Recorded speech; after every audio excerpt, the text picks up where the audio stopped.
Hello everyone, this is one short video of data communication according to the syllabus of Computer Science CUET Undergraduate Exam 2025. Concept of communication, communication का concept क्या होता है? Data communication refers to the exchange of data between two और more network और connected devices. तो communication से यहाँ पे क्या मतलब है? कम्युनिकेशन से यहाँ पे मतलब है exchange of data, exchange of messages among the connected devices, among the connected computers. जो डिवाइसेस नेटवर्क में कनेक्टेड हैं, एक दूसरे से कनेक्ट हैं, उनके बीच में डेटा का एक्सचेंज होना और मैसेजेस का एक्सचेंज होना, उसको आप क्या कहोगे? उसको बोलोगे communication. Okay, so here you can see data communication refers to the exchange of data. जब डेटा का एक्सचेंज होता है बिटवीन टू और मोर नेटवर्क्ड और कनेक्टेड डिवाइसेस, किसके बीच में? दो या दो से ज़्यादा डिवाइसेस के बीच में, जो किससे कनेक्टेड है? एक दूसरे से, with the help of network. Okay, these devices must be capable of sending end receiving data over a communication medium. तो ये इन डिवाइसेस की क्या कैपेबिलिटी होनी चाहिए? दे कैन सेंड, वो डेटा को सेंड कर सके और रिसीव कर सके ओवर द कम्युनिकेशन मीडियम। जो भी कम्युनिकेशन मीडियम के थ्रू वो कनेक्टेड है, वायर्स के थ्रू या वायरलेस के थ्रू, ओके, उसकी हेल्प से वो डेटा को सेंड भी कर सके और रिसीव भी कर सके, तभी कम्युनिकेशन हो पाएगा, अदरवाइज कम्युनिकेशन नहीं हो पाएगा। Okay, example of such devices include personal computers, mobile phones, laptops etcetera. अब देखो, नेटवर्क में तो कोई भी डिवाइस आप कनेक्ट कर सकते हो, अपना पर्सनल कंप्यूटर कनेक्ट कर सकते हो, मोबाइल फोन्स कनेक्ट कर सकते हो, लैपटॉप्स आप कनेक्ट कर सकते हैं, टैबलेट्स कनेक्ट कर सकते हैं। ओके, तो they should be able to exchange the data. तो यहाँ पे अगर ये नेटवर्क से कनेक्टेड हैं तो ये डेटा को एक्सचेंज कर सके, ये मैसेजेस को सेंड भी कर सके और रिसीव भी कर सके, right? Okay, as we can see in the figure 11.1, 4 different types of devices, computer, printer, server and switch are connected to form the network। यहाँ पे देखो नेटवर्क बना हुआ है। ओके, यहाँ पे हमारा कनेक्टिंग डिवाइस स्विच है, राइट? और आपका कंप्यूटर्स भी कनेक्ट हैं। ओके, स्विच से आपका सर्वर भी कनेक्ट है, आपका प्रिंटर भी कनेक्ट है। तो ये यहाँ पे क्या, ये they are connected in one network, right? अगर आप किसी भी कंप्यूटर से प्रिंटर पे कमांड दोगे तो वो प्रिंटर पे जाके एग्जीक्यूट हो जाएगी। ओके, प्रिंटर आप नंबर 1 से अगर कमांड दोगे तो नंबर 1 कंप्यूटर का प्रिंट आउट क्या हो जाएगा? निकल के आ जाएगा। नंबर 2 से दोगे तो उसका प्रिंट आउट आ जाएगा, नंबर 3 से दोगे तो उसका प्रिंट आउट हो जाएगा, आ जाएगा। ऐसे ही यहाँ पे क्या है? सेंट्रल सर्वर है। सेंट्रल सर्वर का डेटा नंबर 1 कंप्यूटर पे भी आएगा, 2 पे भी आएगा और 3 पे भी आएगा, राइट? ओके, तो all are connected in one network, fine, and all can communicate with each other. जितने भी डिवाइसेस इस नेटवर्क में हैं वो एक दूसरे को कमांड सेंड कर सकते हैं, एक दूसरे को डेटा सेंड कर सकते हैं। Okay, these devices are connected through a media to the network. अब वो किससे कनेक्ट है? With the help of wires और you can say cable. Cable की हेल्प से वो एक नेटवर्क के अंदर कनेक्टेड है एक दूसरे से, which carry information from one end to the other end. तो यहाँ पे एक एंड से लेकर आप इंफॉर्मेशन को दूसरे एंड पर पहुँचा सकते हैं, right? Okay, so this is the concept of communication. Fine. Now next we have components of data communication. अब डेटा कम्युनिकेशन के कौन से कंपोनेंट्स होते हैं, राइट? तो यहाँ पे आपके पास क्या है? 5 most important components of data communication are. Data communication के लिए सबसे जो इंपॉर्टेंट कंपोनेंट्स हैं वो क्या है? सेंडर। सेंडर कौन होता है? जो डेटा को सेंड करता है, fine. Then we have receiver. Receiver जो डेटा को रिसीव करेगा, कोई भी डिवाइस। यहाँ पे हमने कंप्यूटर्स लिए हैं। ओके, तो यहाँ पे जो डेटा सेंड कर रहा है वो सेंडर है, और जो कंप्यूटर डेटा सेंड कर रहा है वो सेंडर है, जो कंप्यूटर डेटा रिसीव कर रहा है वो रिसीवर है। देन आप क्या सेंड करोगे? मैसेज सेंड करोगे या डेटा सेंड करोगे? ओके, तो थर्ड कंपोनेंट है आपका message. Then communication media.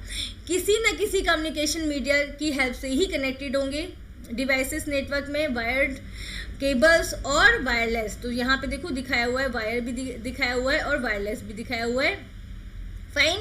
And आपका जो 5th कंपोनेंट है वो क्या है? प्रोटोकॉल्स। अब देखो, जब कंप्यूटर्स एक नेटवर्क में कनेक्टेड होते हैं, right, they have to follow some rules. Computers को कुछ रूल्स फॉलो करने होते हैं, उन रूल्स को फॉलो करके ही वो नेटवर्क में कनेक्ट हो सकते हैं, fine.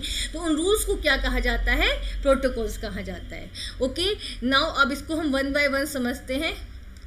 Right. Okay, first we have the sender. Sender क्या है? सेंडर इज अ कंप्यूटर और any such device which is capable of sending data over a network. So sender क्या है? या तो आप कंप्यूटर ले लो एग्जाम्पल, या फिर कोई भी डिवाइस जो नेटवर्क में डेटा सेंड करता है उसे हम क्या कहते हैं? सेंडर कहते हैं। Okay, it can be a computer, वो कंप्यूटर भी हो सकता है, आपका मोबाइल फ़ोन भी हो सकता है, स्मार्ट वॉच भी हो सकता है, वॉकी टॉकी भी हो सकता है, आपका वीडियो रिकॉर्डिंग डिवाइस भी हो सकता है। ओके, तो ये जो डिवाइसेस हैं आप इंटरनेट के हेल्प से कनेक्ट करते हैं, फाइन। ओके, इंटरनेट नेटवर्क से आप कनेक्टेड होते हो तो आप अपने मोबाइल फ़ोन से भी ईमेल्स वगैरह सेंड करते हो, आप स्मार्ट वॉच से भी आप सेंड करते हो डेटा, फाइन। तो यहाँ पे जो भी डिवाइस क्या कर रहा है? डेटा को सेंड कर रहा है, उसे हम क्या बोलते हैं? सेंडर कहते हैं। राइट।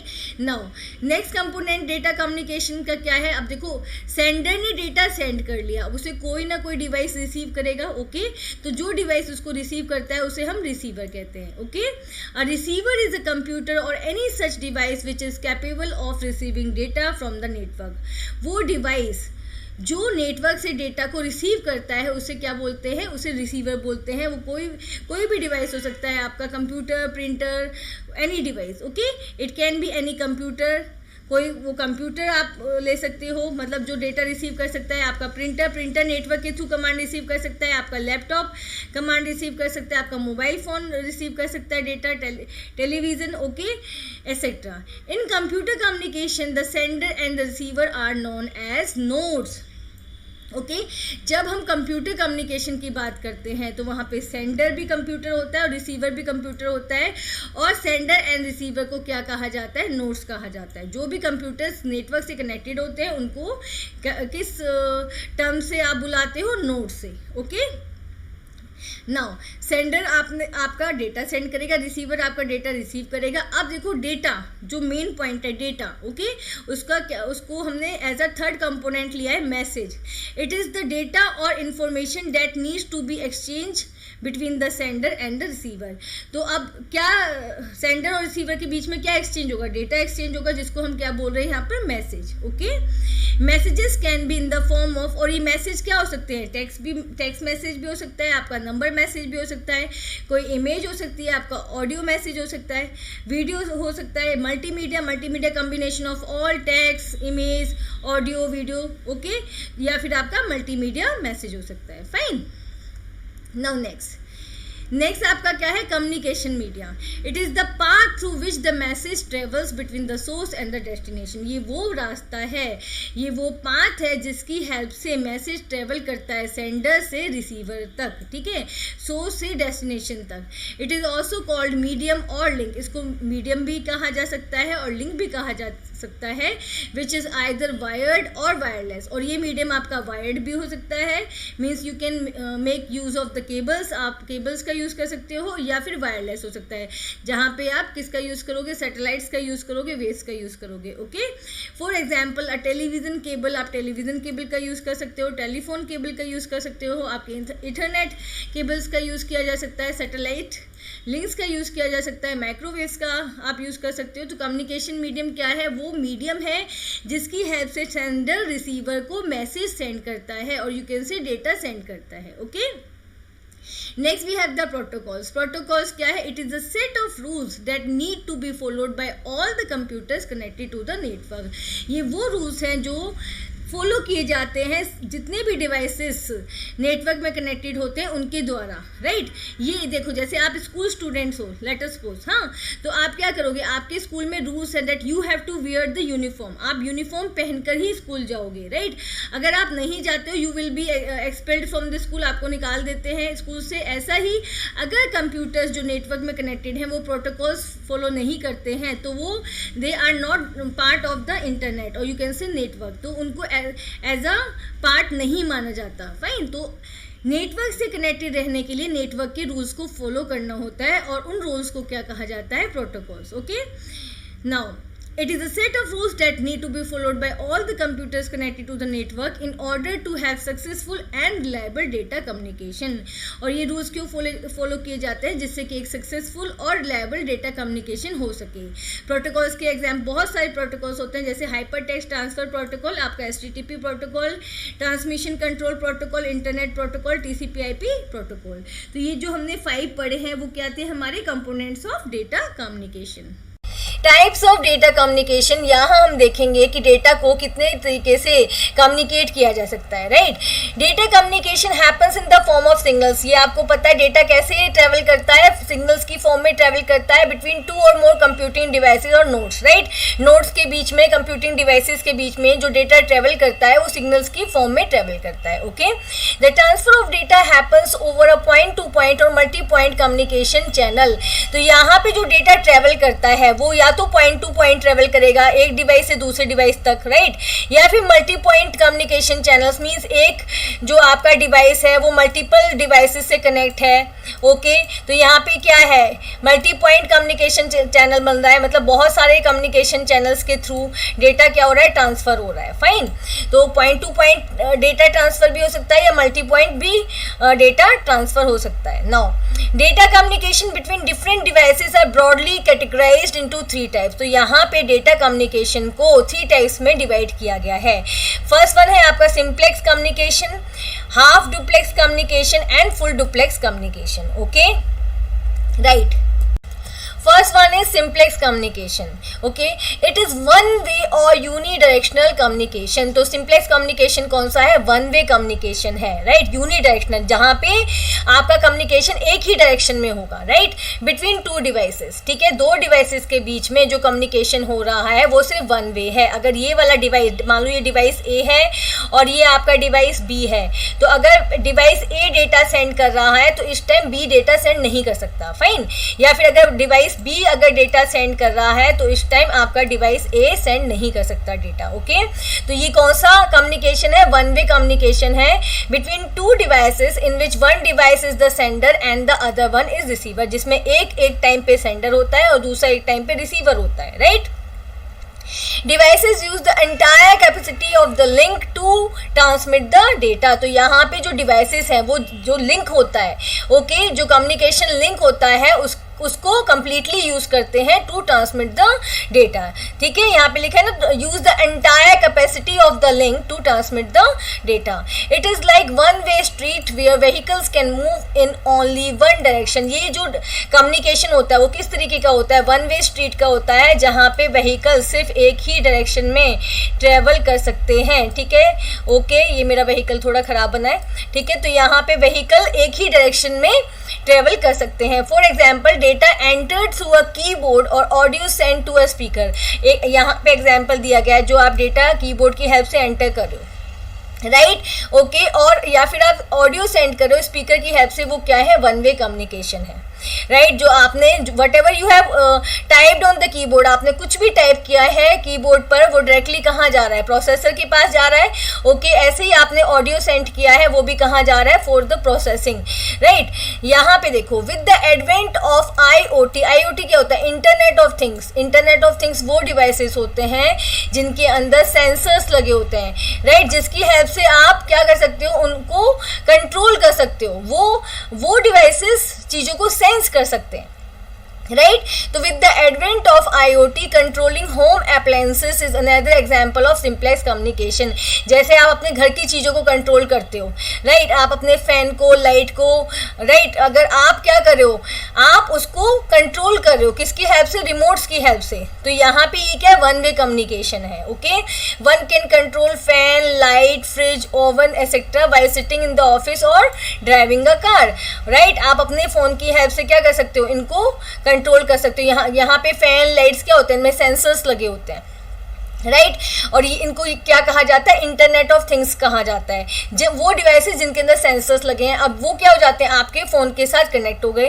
राइट, या आपके किसी भी डिवाइस के साथ, आईपैड के साथ कनेक्ट हो गए, तो आप क्या कर सकते हो? उनको अपने ऑफिस में बैठ के या अपनी कार में, वेयर एवर यू आर, आप कहीं पर भी हो, राइट, आप उनको कंट्रोल कर सकते हो. ओके तो जो मेन इसका आइडिया है वो क्या है, सिंप्लेक्स कम्युनिकेशन क्या है, आपका वन वे कम्युनिकेशन है, ये टू वे कम्युनिकेशन नहीं है। फाइन, तो यहाँ पे देखो सैटेलाइट्स के थ्रू आपके टीवी पे क्या आ रहा है, आपके टीवी पे चैनल्स आ रहे हैं, तो यहाँ पे क्या है, सिंप्लेक्स कम्युनिकेशन है, यहाँ पे सिर्फ सैटेलाइट से आपके टीवी के ऊपर चैनल्स आ रहे हैं। ऐसा तो नहीं आप अपने चैनल्स के अपने टीवी के थ्रू सैटेलाइट के पास कुछ सेंड कर दो, नहीं, राइट, यहाँ पे सिंपल यही वन वे कम्युनिकेशन है। ओके तो इसको क्या कहा जाएगा, simplex communication, right. Next we have half duplex communication. Okay, it is a two-way or bidirectional communication between two devices. तो half duplex communication कैसा है, two-way communication है और आप कह सकते हैं bidirectional communication है। यहाँ पे एक डिवाइस डेटा को सेंड भी कर सकता है और डेटा को रिसीव भी कर सकता है, in which both the devices can send and receive data. ठीक है, तो यहाँ पे जो दो डिवाइसेस एक दूसरे से कम्युनिकेट कर रहे हैं वो डेटा को सेंड भी कर सकते हैं, डेटा को रिसीव भी कर सकते हैं और control signals in both the direction. ठीक है, तो यहाँ पे आप डेटा वर्ड भी यूज कर सकते हो या सिग्नल्स का वर्ड भी यूज कर सकते हो कि यहाँ पे सिग्नल्स ट्रेवल कर रहे हैं। ओके, आप सिग्नल्स को सेंड भी कर सकते हो और रिसीव भी कर सकते हो, but not at the same time. अब यहाँ पे क्या है, दोनों एक साथ नहीं कर सकते ये काम, राइट। एक टाइम पे एक डिवाइस एक ही काम कर सकता है, या तो वो डेटा को सेंड कर सकता है या फिर रिसीव कर सकता है। Okay, While one device is sending data, the other one will receive and vice versa. जब एक डिवाइस डेटा को सेंड करता है तो दूसरा डिवाइस उसको रिसीव करता है। ऐसा नहीं है कि एक जो डिवाइस है हमारा वो सेंड भी कर रहा है और रिसीव भी कर रहा है, यहाँ पे देखो कट है ना, तो एक टाइम पे एक डिवाइस एक ही काम कर सकता है। Basically it is a simplex channel where the direction of the transmission can be switch. तो ये किस तरीके का है, सिंप्लेक्स कम्युनिकेशन की तरह ही है, ठीक है, लेकिन यहाँ पे क्या है, एक टाइम पे एक ही ट्रांसमिशन हो सकता है, डेटा या तो सेंड किया जा सकता है या फिर रिसीव किया जा सकता है। Okay, Application of such type of communication can be found in the walkie-talkie where one can press the push to talk button and talk. तो यहाँ पे जो हाफ डिफ्लेक्ट कम्युनिकेशन है उसका एग्जाम्पल क्या है, आपका वॉकी टॉकी, जहाँ पे एक पर्सन एक टाइम पे क्या कर सकता है, बात कर सकता है वॉकी टॉकी के through. This enables the transmitter, तो वहाँ पे उसके डिवाइस का ट्रांसमीटर डेटा सेंड करने के लिए यूज होता है ट्रांसमीटर, वो इनेबल हो जाएगा। And turns of the receiver in that device and others can only listen. ठीक है, तो एक डिवाइस यहाँ पे अगर आपका वॉकी टॉकी है तो एक टाइम पे अगर वो वॉइस क्या कर रहा है, ट्रांसमिट कर रहा है, तो उसी टाइम पर वो वॉइस को रिसीव नहीं कर सकता, राइट, ये सिर्फ ट्रांसमिट कर सकता है। ओके, और अगर दूसरा डिवाइस रिसीव कर रहा है, ठीक है, यहाँ पे सेंड किया, एक टाइम पे सेंड किया, तो यहाँ पे अगर दूसरा डिवाइस रिसीव कर रहा है तो रिसीव करेगा, वो सेंड नहीं कर सकता। ओके,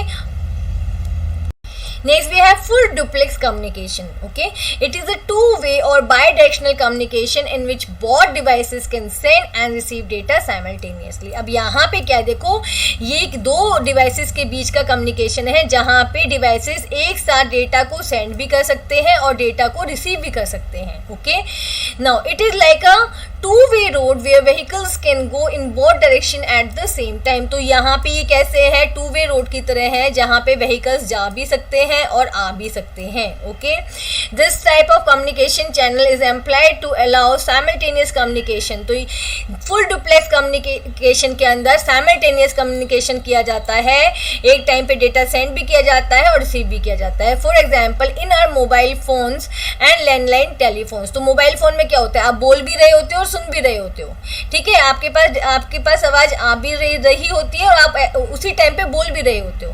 ठीक है, तो यहाँ पे जो कम्युनिकेशन हो रहा है वो कौन सा है, फुल डुप्लेक्स कम्युनिकेशन है। The capacity of the transmission link is shared between the signals going in both direction. तो जो ट्रांसमिशन मीडिया है, जो ट्रांसमिशन लिंक है दो डिवाइसेस के बीच में, उसकी जो कैपेसिटी होती है वो शेयर हो जाती है।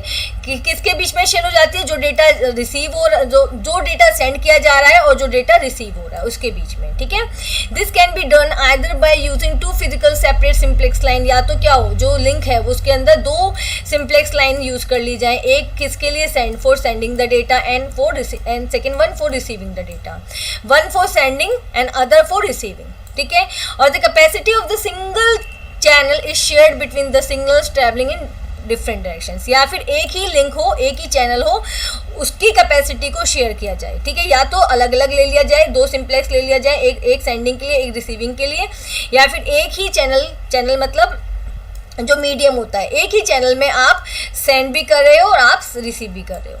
फाइन, ओके तो यहाँ पे देखो ये दो कंप्यूटर्स के बीच में डेटा ट्रांसफर हो रहा है एट द सेम टाइम। क्या हो रहा है, डेटा कंप्यूटर सिस्टम आपका सेंड भी कर रहा है, ओके, एंड रिसीव भी कर रहा है, right. Switching techniques which are used for transferring data in computer networks. यहाँ पे हम स्विचिंग टेक्निक्स को देखेंगे जिनका यूज़ किया जाता है डेटा को ट्रांसफ़र करने के लिए, right. Switching techniques are used for transmitting data across the network. Networks में डेटा जब ट्रांसफ़र होता है तो कुछ टेक्निक्स का यूज़ किया जाता है जिनको स्विचिंग टेक्निक्स कहा जाता है, राइट। 3 स्विचिंग टेक्निक्स आर, यहाँ पे हम 3 स्विचिंग टेक्निक्स को देखेंगे, circuit switching, message switching end packet switching. So first we have circuit switching. In circuit switching, whenever a device communicates with another device, circuit switching में जब भी कोई device दूसरे डिवाइस से कम्युनिकेट करती है, डेटा का एक्सचेंज करती है, आइदर डेटा को सेंड करती है या रिसीव करती है, तो क्या होता है, a dedicated end-to-end communication path is established between them over the network. तो दोनों डिवाइस के बीच में एक dedicated end-to-end communication path create हो जाता है। जैसे मान लो ये सेंडर है और ये आपका रिसीवर है, सेंडर डेटा सेंड कर रहा है और रिसीवर डेटा रिसीव कर रहा है, तो इन दोनों के बीच में एक पाथ क्रिएट कर दिया जाता है जो टोटली सेंडर और रिसीवर के लिए रिजर्व्ड होता है, ओके। और इस पाथ को हम क्या बोलते हैं, सर्किट बोलते हैं, fine. It is a switching technique that creates a pre-specific route between the sender and the receiver, and this route is reserved for both devices as long as the connection is active. तो जब तक communication चलेगा तब तक जो root create हुआ है और यू कैन से पाथ क्रिएट हुआ है या सर्किट क्रिएट हुआ है वो क्या रहेगा, एक्टिव रहेगा, ओके, जब तक सेंडर और रिसीवर के बीच में कम्युनिकेशन कंटिन्यू रहता है, ओके। लेकिन ये जो प्री स्पेसिफिक रूट क्यों कहा गया है, क्योंकि कम्युनिकेशन से पहले इस रूट को बना दिया जाएगा, fine, okay. Other devices can not use this specific route for data transmission. इस रूट का जो सेंडर और रिसीवर का रूट है, ओके, जो रिजर्व रूट है, उसको कोई दूसरा डिवाइस डेटा सेंड करने के लिए यूज नहीं कर सकता। In earlier days, when we placed a telephone call, the switching equipment within the telephone system, तो यहाँ पे जो सर्किट स्विचिंग है वो कहाँ यूज़ होता था, ये टेलीफोन कॉल्स में यूज़ होता था circuit switching, okay. The switching equipment with in the telephone system finds out a physical path or channel all the way from our telephone at home to the receiver's telephone. तो क्या होता था, जब आप अपने phone से number dial करते थे तो क्रिएट होता था एक सर्किट, एक पाथ, आपके टेलीफोन से रिसीवर के टेलीफोन तक एक end to end dedicated path create किया जाता था, एक चैनल क्रिएट किया जाता था जिसके थ्रू आपका डेटा, मतलब आपकी वॉइस रिसीवर तक जाए, रिसीवर की वॉइस आप तक जाए, okay. This is an example of circuit switching. तो ये किसका एग्जाम्पल है, सर्किट स्विचिंग का एग्जाम्पल है। यहाँ पे देखो, अगर ये आपका सेंडर है, मतलब ये सेंडर है जिसने कॉल किया है, फिर एक पाथ क्रिएट किया गया है, डिफरेंट नोड्स से जाता हुआ वो पाथ है, और यू कैन से डिफरेंट चैनल्स से जाता हुआ पाथ है, ओके, एंड रिसीवर तक वो एक डेडिकेटेड पाथ यहाँ पे क्रिएट कर दिया गया है, fine. So this is the example of circuit switching, okay. Now we have how communication takes place through circuit switching. Circuit switching में communication कैसे होता है। Circuit switching has 3 phases. 3 phases के अंदर circuit switching के में कम्युनिकेशन होता है। सबसे पहले क्या होता है, establish a circuit। सबसे पहले सर्किट क्रिएट किया जाता है, एक डेडिकेटेड पाथ को क्रिएट किया जाता है, right. In the first phase a circuit is established means a dedicated link is established between the sender and the receiver through a number of switching centers or nodes, okay. अब क्या है, जब network के अंदर बहुत सारे intermediary nodes होते हैं, ठीक है, सेंटर्स होते हैं, तो उन सब को मिलाकर मतलब एक पर्टिकुलर पाथ डिसाइड किया जाता है, इस्टेब्लिश किया जाता है सेंडर और रिसीवर के बीच में, ओके।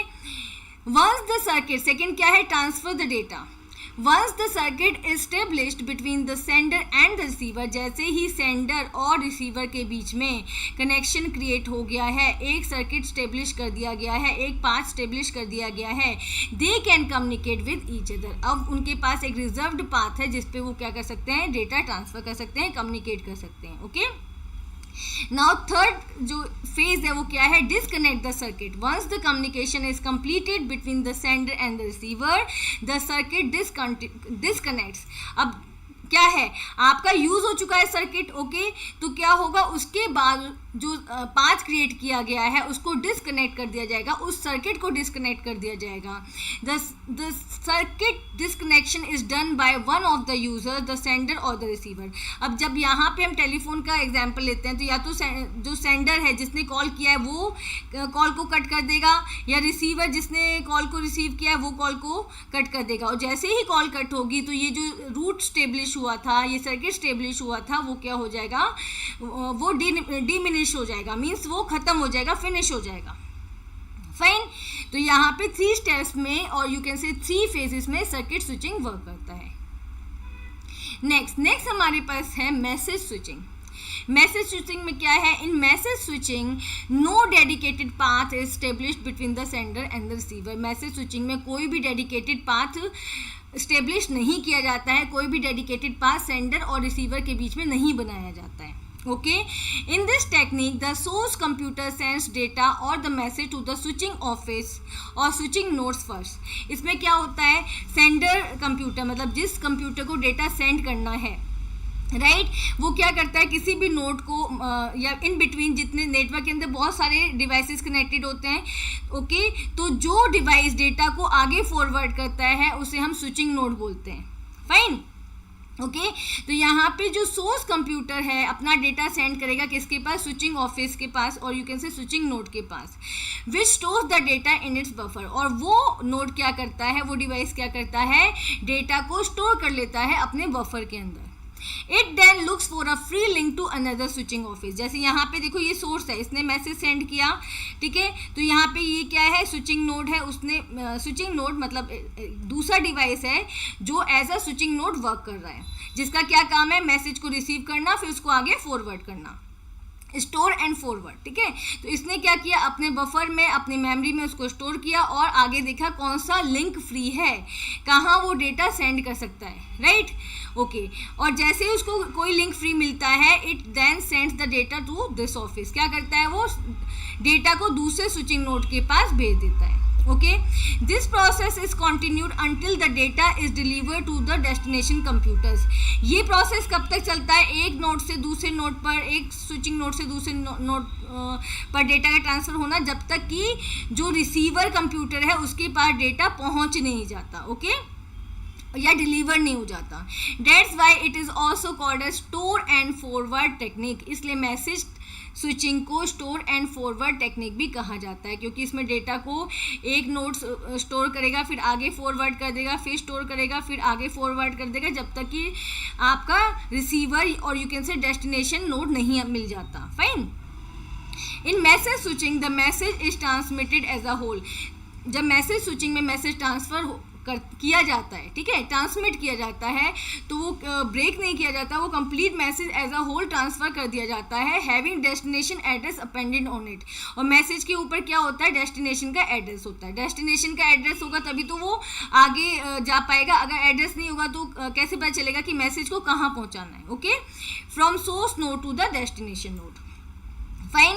तो मैसेज स्विचिंग में जो मैसेज ट्रांसमिट होता है, ट्रांसफ़र होता है, वो कंप्लीट मैसेज ट्रांसफ़र होता है और उसमें डेस्टिनेशन का एड्रेस जुड़ा हुआ होता है। Fine.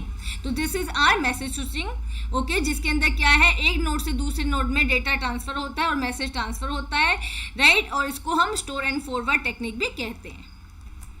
Next we have packet switching.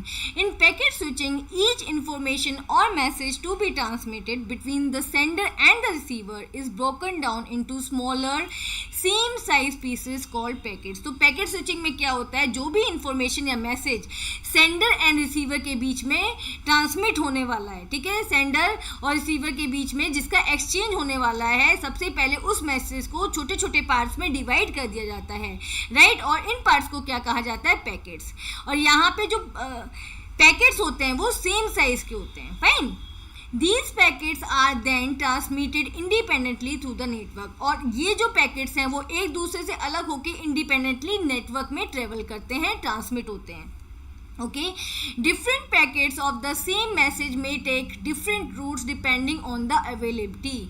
Okay, तो यहाँ पे पैकेट्स के ऊपर कोई बाउंडेशन नहीं है कि उन्हें सेम रूट फॉलो करना है. डिफरेंट पैकेट्स, एक सेम मैसेज के डिफरेंट पैकेट्स डिफरेंट रूट्स को फॉलो करके ट्रांसमिट हो सकते हैं. जो रूट उनको सुटेबल लगता है, ओके, जो रूट उनको अवेलेबल लगता है, उस रूट्स को वो फॉलो करके डिफरेंट पैकेट्स उस रूट को फॉलो करके आगे बढ़ सकते हैं, ट्रांसमिट हो सकते हैं. Okay, each packet has 2 parts. अब पैकेट्स जो क्रिएट होते हैं, छोटे छोटे पार्ट्स एक मैसेज के जो हम बने हैं, उनके 2 पार्ट्स होते हैं. A header containing the address of the destination. Header part में क्या होता है, जिस डेस्टिनेशन पे उनको जाना है उसका एड्रेस एंड अदर इन्फॉर्मेशन, और कुछ दूसरी information. And the main message part, और मैसेज का पार्ट. फाइन. अगर हेडर इन्फॉर्मेशन में एड्रेस नहीं होगा डेस्टिनेशन का, तो वो कैसे ट्रेवल करेंगे और कैसे वो अपनी डेस्टिनेशन पे पहुंचेंगे. Fine. When all the packets reach the destination, जब सारे पैकेट्स डेस्टिनेशन पे पहुंच जाते हैं, they are reassembled and the complete message is received by the receiver. Receiver computer पे जाकर सारे पैकेट्स क्या होते हैं, रीअसेंबल होते हैं एक पर्टिकुलर फॉर्म में. जिस रियल मैसेज को भेजा गया था उसी रियल मैसेज में वो कन्वर्ट होते हैं, असेंबल होते हैं. Okay, and the complete message is received by the receiver, और रिसीवर कंप्लीट मैसेज को रिसीव करता है. फाइन. तो यहाँ पे देखो आपके पिक्चर में दिया है, सोर्स कंप्यूटर ने क्या किया है, डेटा सेंड किया. यहाँ पे डेटा सेम साइज के पैकेट्स में डिवाइड हो गया, 1 2 3 4. राइट. अब यहाँ पे देखो, यहाँ पे S1 ये नोड्स हैं, इन बिटवीन नोड्स हैं. राइट. तो यहाँ पे 4 and 1, ये S1 से S1 उन्होंने ये वाला पाथ लिया, लेकिन जो पैकेट 2 and 3 था उन्होंने ये वाला पाथ लिया. फाइन. फिर जो पैकेट 1 था उसने ये वाला पाथ लिया, पैकेट 2 ने आपका ये वाला पाथ लिया, एंड पैकेट 4 and 3 ने ये वाला पाथ लिया. तो देखो यहाँ पे जो पैकेट्स हैं वो क्या है, डिफरेंट पाथ्स को फॉलो कर रहे हैं. फिर अगेन 1 and 2 ने ये वाला पाथ ज्वाइन किया, एंड 4 and 3 ने ये वाला पाथ ज्वाइन किया. Okay, and now destination computer पे ये देखो, जब पहुंचते हैं, जरूरी नहीं है कि पैकेट 1 पहले पहुंचेगा फिर पैकेट 2 पहुंचेगा, ऐसा नहीं है. ये अलग अलग पहुंचते हैं, कोई भी पैकेट पहले पहुंच सकता है, कोई भी पैकेट बाद में पहुंच सकता है. फाइन. जैसे यहाँ पे देखो 2 1 3 4, ये इस सीक्वेंस में पैकेट्स यहाँ पे डिलीवर हुए हैं. अब यहाँ पे आने के बाद, डेस्टिनेशन कंप्यूटर पे आने के बाद ये रीअसेंबल हो जाएंगे, रियल मैसेज के फॉर्म में ये कन्वर्ट हो जाएंगे. एंड देन देखो डेस्टिनेशन ने क्या रिसीव किया है, 1 2 3 4. 1 2 3 4 क्या है, जो रियल मैसेज ट्रांसफर हुआ था वो. Okay, so this is packet switching. Transmission medium which is used in the computer network. A transmission medium is a communication channel. Transmission medium क्या है, communication channel है that carries signals or data between the source and the destination. वो medium, वो channel जो क्या करता है, data को carry करता है, okay, transfer करता है from source to the destination. Fine. For example, as we switch on a ceiling fan or a light bulb, the electric wire is the medium. जैसे ही आप क्या करते हो, सीलिंग फैन को या लाइट बल्ब के स्विच को ऑन करते हो, तो क्या होता है, the electric wire is the medium that carries electric current from switch to the fan और द बल्ब. राइट. तो इलेक्ट्रिक वायर जो कनेक्टेड होता है स्विच से, किसके साथ, आपके फैन के साथ या बल्ब के साथ, वो क्या है, वो मीडियम है, ट्रांसमिशन मीडियम है. जैसे ही आपने स्विच को ऑन किया, ओके, उस ट्रांसमिशन मीडियम के थ्रू इलेक्ट्रिक जो सिग्नल्स हैं वो कहाँ चले जाते हैं, बल्ब में चले जाते हैं, फैन में चले जाते हैं. Okay, and that starts working. आपका बल्ब ऑन हो जाता है, आपका फैन ऑन हो जाता है. ओके. तो यहाँ पे जो ट्रांसमिशन मीडियम है that is required for the transfer of the data from transmitter to the receiver. जो डेटा को ट्रांसमिट कर रहा है और जो डेटा को रिसीव कर रहा है. फाइन. उन दोनों को क्या चाहिए, एक मीडियम चाहिए. यहाँ पे हमारा सोर्स है और हमारा डेस्टिनेशन है. तो डेटा कैसे ट्रांसफर करेगा, with the help of the transmission medium. Right. Now transmission की medium can be classified in 2 categories. हमने ट्रांसमिशन मीडियम को 2 कैटेगरीज में डिवाइड किया है. First we have guided media और वायर्ड मीडिया. जहाँ पे वायर्स का यूज़ होता है, केबल्स का यूज़ होता है, उसको आप वायर्ड मीडिया भी कह सकते हैं और गाइडेड मीडिया भी कह सकते हैं. Right. Second one is wireless media, जहाँ पे आप इलेक्ट्रोमैग्नेटिक वेव्स का यूज़ करते हो. राइट. और यू कैन से वेव्स का यूज़ करते हो, उसको हम कहेंगे वायरलेस मीडिया.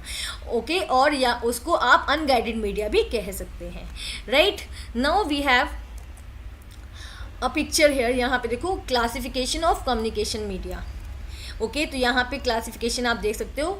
वायर्ड मीडिया में आप यहाँ पे कुछ वायर्स को एक्सप्लेन करेंगे, ओके, जो कम्युनिकेशन में यूज़ होती है, जो कंप्यूटर नेटवर्क्स में जिनका यूज़ किया जाता है। First we have the twisted pair cable, coaxial cable, fibre optic cable, right. तो ये हमारा क्या है, वायर्ड मीडिया है, जहाँ पे डेटा कैसे ट्रांसफ़र कर रहा है, वायर्स के थ्रू ट्रांसफ़र कर रहा है। सेकंड क्या है आपका, वायरलेस मीडिया, जहाँ पे वेव्स के थ्रू डेटा ट्रांसफ़र हो रहा है, फाइन, इलेक्ट्रोमैग्नेटिक वेव्स के थ्रू, राइट। तो इसमें आपका रेडियो वेव्स आप यूज़ करते हो, माइक्रोवेव्स यूज़ करते हैं, एंड इंफ्रारेड वेव्स हम लोग यूज़ करते हैं। ओके, तो देखो यहाँ पे radio waves, microwaves and infrared rays, तीनों कौन सी वेव्स हैं, इलेक्ट्रोमैग्नेटिक वेव्स हैं।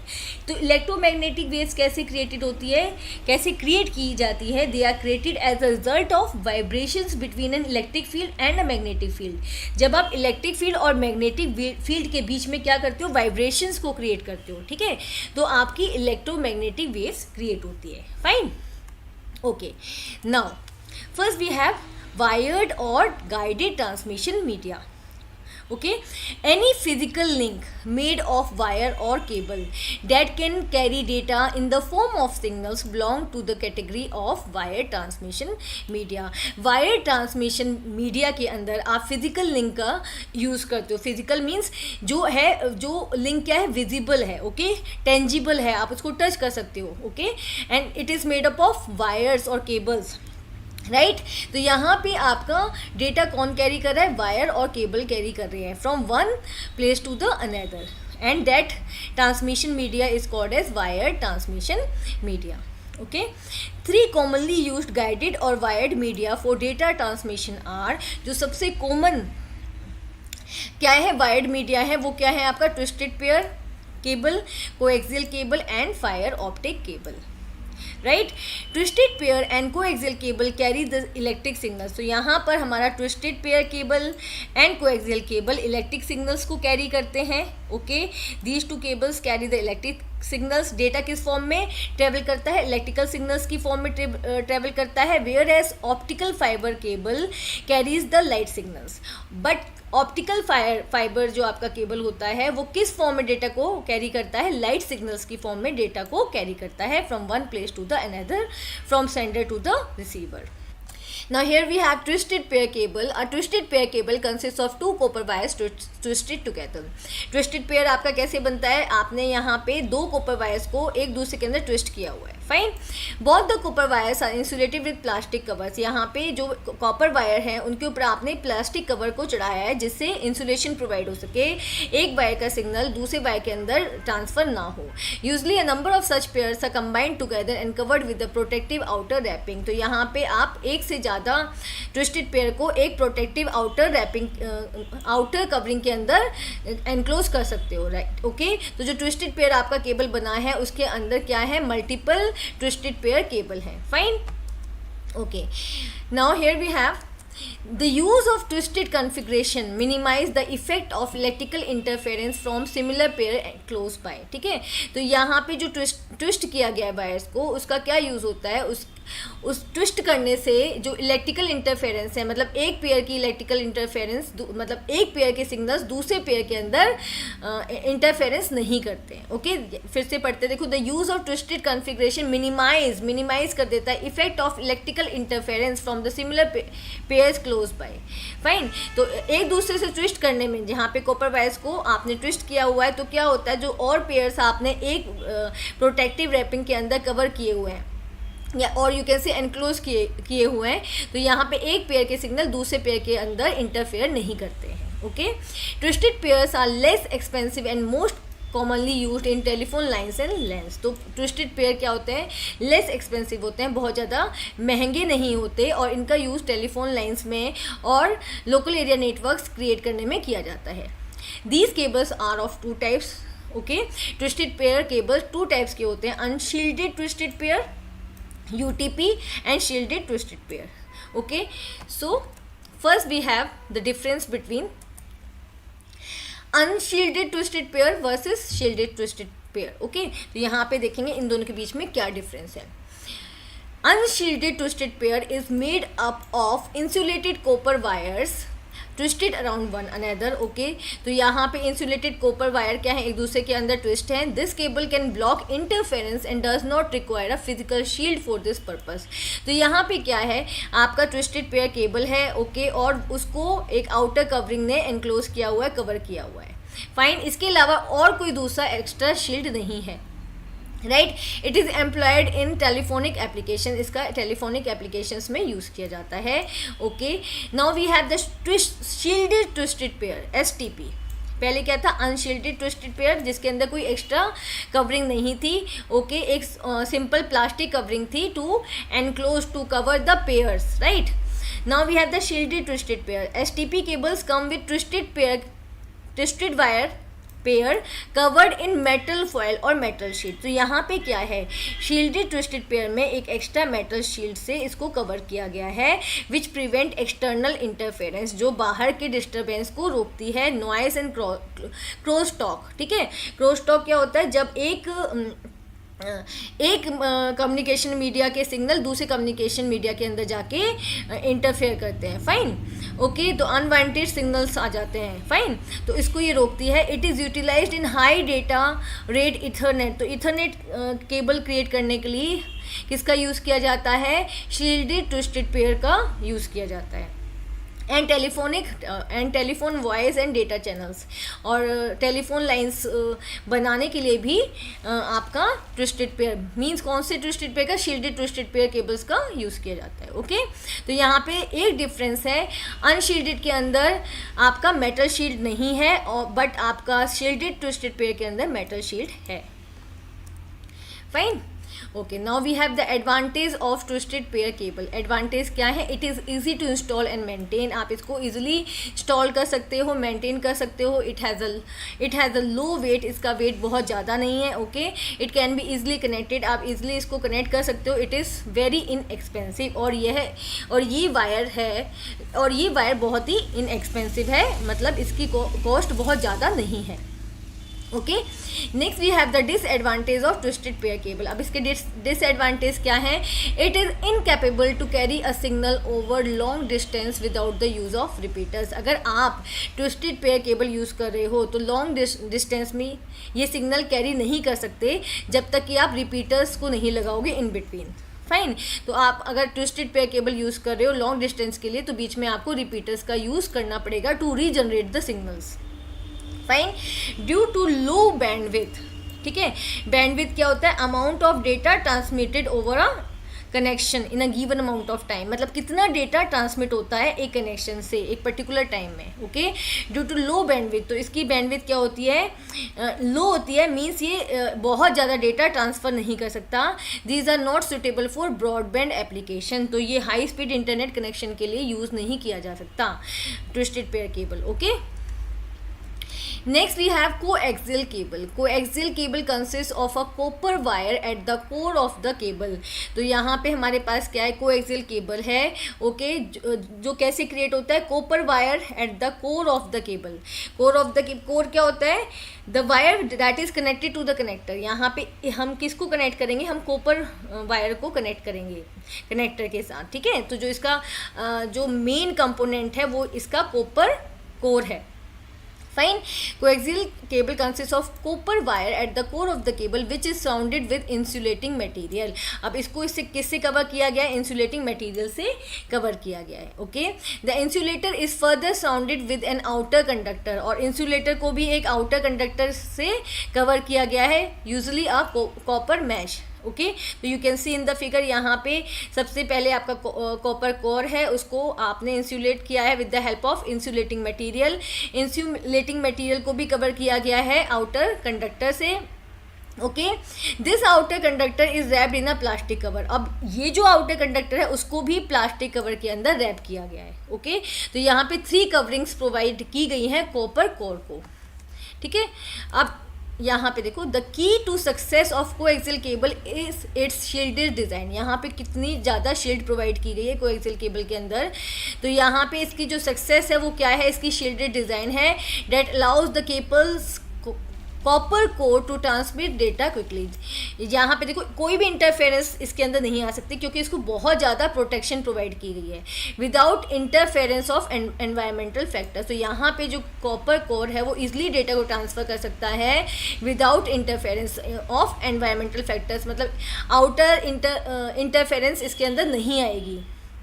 Okay coaxial cable is suitable for high speed communication. तो इसी वजह से कोएक्सियल केबल क्या करता है, कहाँ पे यूज़ होता है, हाई स्पीड कम्युनिकेशन के अंदर यूज़ होता है। Coaxial cable provide a cheap means of transporting multi channel television signals around metropolitan areas. तो यहाँ पे इसको यूज़ किया जाता है केबल टीवी प्रोवाइड करने के लिए, okay, because it can transmit multiple channels, right. तो यहाँ पे जो कोएक्सियल केबल है वो क्या है, एक चीप मीन्स है, एक सस्ता साधन है मल्टीपल चैनल्स को एक साथ ट्रांसपोर्ट करने के लिए मेट्रोपॉलिटन एरियाज़ में, ओके, सिटीज़ के अंदर। It is also used by large corporations in building security systems, और इसका बिल्डिंग सिक्योरिटी सिस्टम्स में भी यूज़ किया जाता है, okay. Advantage of coaxial cable, data transmission rate is better than twisted pair cable. इसका data transmission rate twisted pair cable से better है, ज़्यादा है, ओके। ये ज़्यादा डेटा ट्रांसफ़र करता है with in a given time. The coaxial cable can be use for broadband transmission. यहाँ पे हाई स्पीड इंटरनेट के लिए कोएक्सियल केबल का यूज़ किया जाता है, that is several channels can be transmitted simultaneously as with the cable TV. Cable TV connections के लिए भी कोएक्सियल केबल का यूज़ किया जाता है क्योंकि कोएक्सियल केबल एक साथ मल्टीपल चैनल्स को ट्रांसफ़र कर सकता है, fine. Now we have the disadvantage of coaxial cable, expensive than twisted pair cable। ये twisted pair cable से ज़्यादा expensive होता है, महंगा होता है। As the coaxial cable has multiple layers, it is very bulky। और coaxial cable बहुत ज़्यादा bulky होता है, heavy होता है क्योंकि इसमें multiple layers होती हैं। Next we have optical fiber। Optical fiber consists of thin strand of glass or glass like material। Optical fiber क्या होता है, it is like a glass strand, okay, glass के धागे की तरह होता है, which carries light, जो लाइट को कैरी करता है from source to the destination, from center to the receiver, okay। A thin transparent strand of glass at the center is covered with the layer of less dense glass called cladding। और ये जो thin strand होता है glass का वो किससे cover होता है, वो cladding से कवर होता है, right, okay. This whole arrangement is covered with an outer jacket made of PVC और टेफ्लन। और ये जो पूरा यहाँ पे सबसे जो इंटीरियर है, जो सबसे अंदर है, वो क्या है, थिन स्ट्रैंड ऑफ ग्लास है जो डेटा को कैरी करता है इन द फॉर्म ऑफ लाइट। उसके ऊपर है क्लैडिंग, वो लेंस डेंस ग्लास है, और उसके ऊपर क्या है, एक कवरिंग है, okay, made up of PVC और Teflon. It is use to transmit data through light signals over long distances. तो ऑप्टिकल फाइबर क्या करता है, लाइट सिग्नल्स की फॉर्म में डेटा को ट्रेवल करता है, fine. It is capable of transmitting messages modulated on to light waves. तो यहाँ पे मैसेजेस को लाइट वेव्स के ऊपर मॉड्यूलेट किया जाता है, ओके, एंड देन इसको ट्रांसफ़र किया जाता है, fine, okay. Next we have the advantage, it provides better noise immunity. Optical fibre से बहुत ज़्यादा नॉइस इम्यूनिटी प्रोवाइड होती है, ओके। इसके अंदर नॉइस नहीं पहुंचती है, नॉइस का इंटरफेरेंस नहीं होता है। Transmit data over long distance with high security. Optical fibres transmit data, optical fibre long distance में डेटा को ट्रांसफ़र करते हैं with high security. Data transmission speed is high. इसकी डेटा ट्रांसमिशन स्पीड बहुत हाई है। Optical fibres are of light weight. ये बहुत light weight के होते हैं, बहुत ही कम वेट होता है इनका। It has high bandwidth, right, इसकी बैंडविथ हाई है, okay. It can transfer large amount of data in a given time which means high data transfer rate. इसकी बैंडविथ हाई है, इसका मतलब है इसका डेटा ट्रांसफ़र रेट भी हाई है, okay. Now we have disadvantage of optical fiber। Optic fibers are expensive and unidirectional। इसका disadvantage क्या है, ये बहुत expensive होते हैं और unidirectional होते हैं, मीन्स एक ही डायरेक्शन में डेटा ट्रांसफ़र करेगा। Two cables are required for full duplex communication। अगर आपको full duplex communication करना है from sender to receiver and receiver to sender, तो आपको 2 optical fibers का यूज़ करना पड़ेगा क्योंकि ये unidirectional होता है, fine. Optical fibers are quite fragile, that's why need special care with installation। तो यहाँ यहाँ पे ग्लास फाइबर से बनता है, तो ये बहुत ही क्या होता है, कोमल होता है, ओके, तो ईजिली ये ब्रेक हो सकता है। तो इसको इंस्टॉल करते हुए बहुत ही स्पेशल केयर की जाती है। वायरलेस और unguided transmission media. In wireless communication technology information travels in the form of electromagnetic waves. Wireless communication technology में इंफॉर्मेशन इलेक्ट्रोमैग्नेटिक वेव्स के फॉर्म में ट्रेवल करती है। Based on their frequencies electromagnetic waves are categorized into various categories. Electromagnetic waves frequencies के according different categories में बांटी गई हैं, ओके, कैटेगराइज की गई हैं। These categories are in increasing order of their frequencies. तो यहाँ पे जो कैटेगरीज क्रिएट की गई हैं वो किसके अकॉर्डिंग की गई हैं, according to the increasing order of their frequencies. Fine, तो यहाँ पे रेडियो वेव्स की सबसे कम फ्रिक्वेंसी है, उसके ज़्यादा माइक्रोवेव की है, देन इंफ्रारेड वेव्स की है, देन उससे ज़्यादा विजिबल लाइट की है, उससे ज़्यादा अल्ट्रावायलेट रेडिएशंस है, देन एक्सरेज की इससे ज़्यादा है, एंड गामा रेज की फ्रिक्वेंसी सबसे ज़्यादा है। Out of these, radio waves, microwaves and infrared waves are used for wireless communication. तो wireless communication के लिए radio waves, microwaves and infrared waves का use किया जाता है। Okay, so first we have radio waves. Radio waves have frequency range from 3 kilohertz to 1 gigahertz. Radio waves की frequency होती है 3 kilohertz to 1 gigahertz. These waves are omnidirectional in nature. जो आपका radio waves हैं वो क्या है, omnidirectional है। ओमनी डायरेक्शनल मीन्स ये चारों दिशाओं में फैलती है, okay, which means that they can travel in all direction. इसका मतलब है कि ये हर डायरेक्शन में जाती हैं। They are widely used for communication between both indoor and outdoor because they have the property that they can penetrate through the walls very easily. तो इनका बहुत ज़्यादा यूज़ किया जाता है इंडोर कम्युनिकेशन के लिए, आउटडोर कम्युनिकेशन के लिए, क्योंकि ये क्या कर सकती हैं, ये सॉलिड ऑब्जेक्ट को पेनिट्रेट कर सकती है, वॉल के आर पार जा सकती हैं, right. These waves are usually used for AM and FM radio. तो यहाँ पे रेडियो वेव्स का यूज़ किया जाता है FM रेडियोज़ के लिए, टेलीविज़न के सिग्नल्स के लिए, सेलुलर फ़ोन सिग्नल्स के लिए, वायरलेस लेंस के लिए, ठीक है, जहाँ पे आप wireless local area network create कर रहे हो, okay. Advantages of radio waves. Radio waves are easy to generate, इनको बहुत आसानी से बनाया जा सकता है। Radio waves offer mobility at lower price. तो यहाँ पे ये बहुत ही कम प्राइस पर डेटा ट्रांसफ़र एबिलिटी आपको प्रोवाइड कर रही है। Fine, it has a very low setup price as it doesn't need digging and laying the cables. ये क्या है, एक वायरलेस मीडियम है जहाँ पे आपको कोई ज़रूरत नहीं है डिगिंग करने के लिए या फिर केबल्स लगाने के लिए। ये आपको बहुत ही कम प्राइस पर डेटा ट्रांसफ़र फैसिलिटी प्रोवाइड कर रही है। Radio waves can travel long distances. Radio waves बहुत लॉन्ग डिस्टेंस ट्रेवल कर सकती है। No land acquisition right is required. इसके लिए आपको लैंड एक्विजिशन नहीं चाहिए, okay. It provide ease of transmission in complicated geographical conditions. Complicated geographical conditions में भी ये ईजिली डेटा को ट्रांसफ़र कर सकती है। Fine. Now we have the disadvantage of radio waves. Radio wave communication is an insecure communication. Radio wave communication क्या है, insecure communication है, इसको ट्रैप किया जा सकता है। It gets affected by the weather, और ये weather से इफेक्ट हो जाती है, like rain, thunderstorms में क्या होता है, ये waves क्या होती हैं, इफेक्ट हो जाती है, डेटा ट्रांसफ़र प्रॉपरली नहीं कर पाती हैं। Fine. Now next we have microwaves. Microwaves are electromagnetic waves which have frequency range between 1 GHz to 300 GHz। तो माइक्रोवेव की फ्रिक्वेंसी क्या है, 1 GHz से 300 GHz तक है, okay. Microwaves are unidirectional. Microwave क्या है, यूनिडायरेक्शनल है, एक ही डायरेक्शन में ट्रेवल करेंगी। They can move in only one direction. Fine, microwaves can not penetrate solid objects like walls, hills and mountains. तो ये रेडियो वेव्स की तरह सॉलिड ऑब्जेक्ट्स को पेनिट्रेट नहीं कर सकती हैं, okay. Microwaves need line of site propagation. तो यहाँ पे इसको क्या चाहिए, लाइन ऑफ साइट प्रोपेगेशन चाहिए, मीन्स ये एक ही लाइन में ट्रेवल करती है। Both communication antenna must be in the direction of each other, right. तो माइक्रोवेव्स कैसे डेटा ट्रांसफर करेगी, जब आपका ट्रांसमीटर और रिसीवर दोनों ही एक ही डायरेक्शन में हो। लाइक आप फिगर के अंदर देख सकते हो, यहाँ पे जो ट्रांसमीटर है वो डेटा ट्रांसफर कर रहा है, रिसीवर को डेटा रिसीव करने के लिए उसी डायरेक्शन के अंदर होना चाहिए। Fine, okay. Microwaves are used in point-to-point communication और unicast communication such as radar and satellite. तो माइक्रोवेव क्या है, एक ही लाइन में डेटा ट्रांसफ़र करती है. ओके, तो ये पॉइंट टू पॉइंट कम्युनिकेशन के लिए यूज़ की जा सकती है और यू कैन से यूनिकास्ट कम्युनिकेशन के लिए यूज़ की जा सकती है. लाइक आपका सैटेलाइट हो गया, रडार कम्युनिकेशन हो गया, right.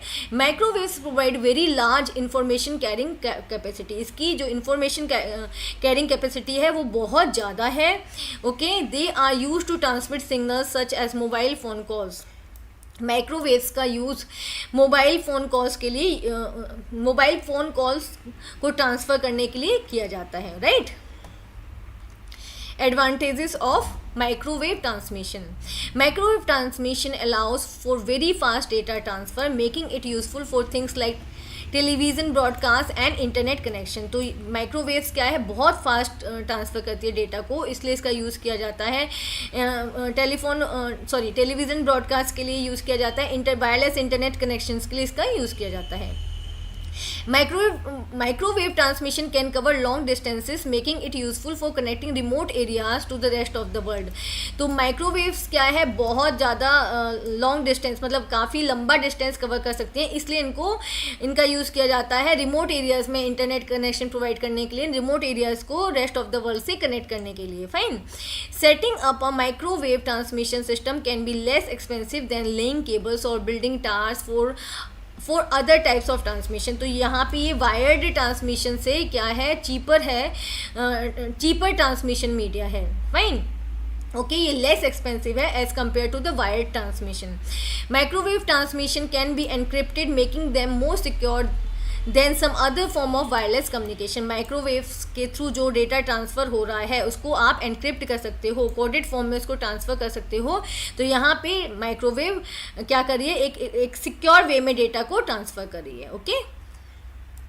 Now we have disadvantage of microwave. Heavy rain, snow or fogs can interfere with microwave transmission and cause disruptions in service. तो अगर वेदर ख़राब है, बहुत ज़्यादा रेन है, स्नो है, फॉग है, तो माइक्रोवेव से डेटा ट्रांसफ़र में क्या होता है, थोड़ा प्रॉब्लम आता है. Fine. Microwave transmission require a clear line of sight between the transmitter and receiver. अब यहाँ पे ये क्या है, यूनिडायरेक्शनल है, एक ही डायरेक्शन में डेटा को ट्रांसफ़र करती है. तो it is the required that transmitter और रिसीवर दोनों एक ही लाइन में हो, right. Which can be affected by buildings और नेचुरल ऑब्स्टेकल्स. जो अफेक्ट हो सकता है बिल्डिंग्स के थ्रू या फिर कुछ और नेचुरल ऑब्स्टेकल के through, right.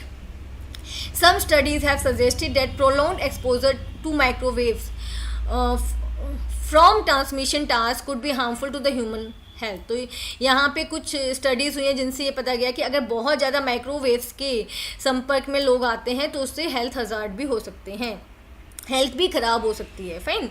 Microwave transmission can be disrupted by other electronic devices such as radar system, cell phones that operate on the same frequency. अगर सेम फ्रीक्वेंसी पे डेटा ट्रांसफ़र हो रहा है तो वो माइक्रोवेव ट्रांसमिशन को disrupt कर सकता है. ओके, उसको डिस्टर्ब कर सकता है. Fine. Now we have the infrared waves. Infrared waves are used for short range communication. Infrared waves का यूज़ किया जाता है शॉर्ट रेंज कम्युनिकेशन के लिए. अप्रॉक्सीमेटली 5 to 10 मीटर के कम्युनिकेशन के लिए इंफ्रारेड वेव्स का यूज़ किया जाता है. Okay. They can not penetrate solid objects such as walls. Infrared waves solid objects को पेंट्रेट नहीं कर सकती हैं. ओके, उनके आर पार नहीं जा सकती हैं. They are use for short distance point to point communication.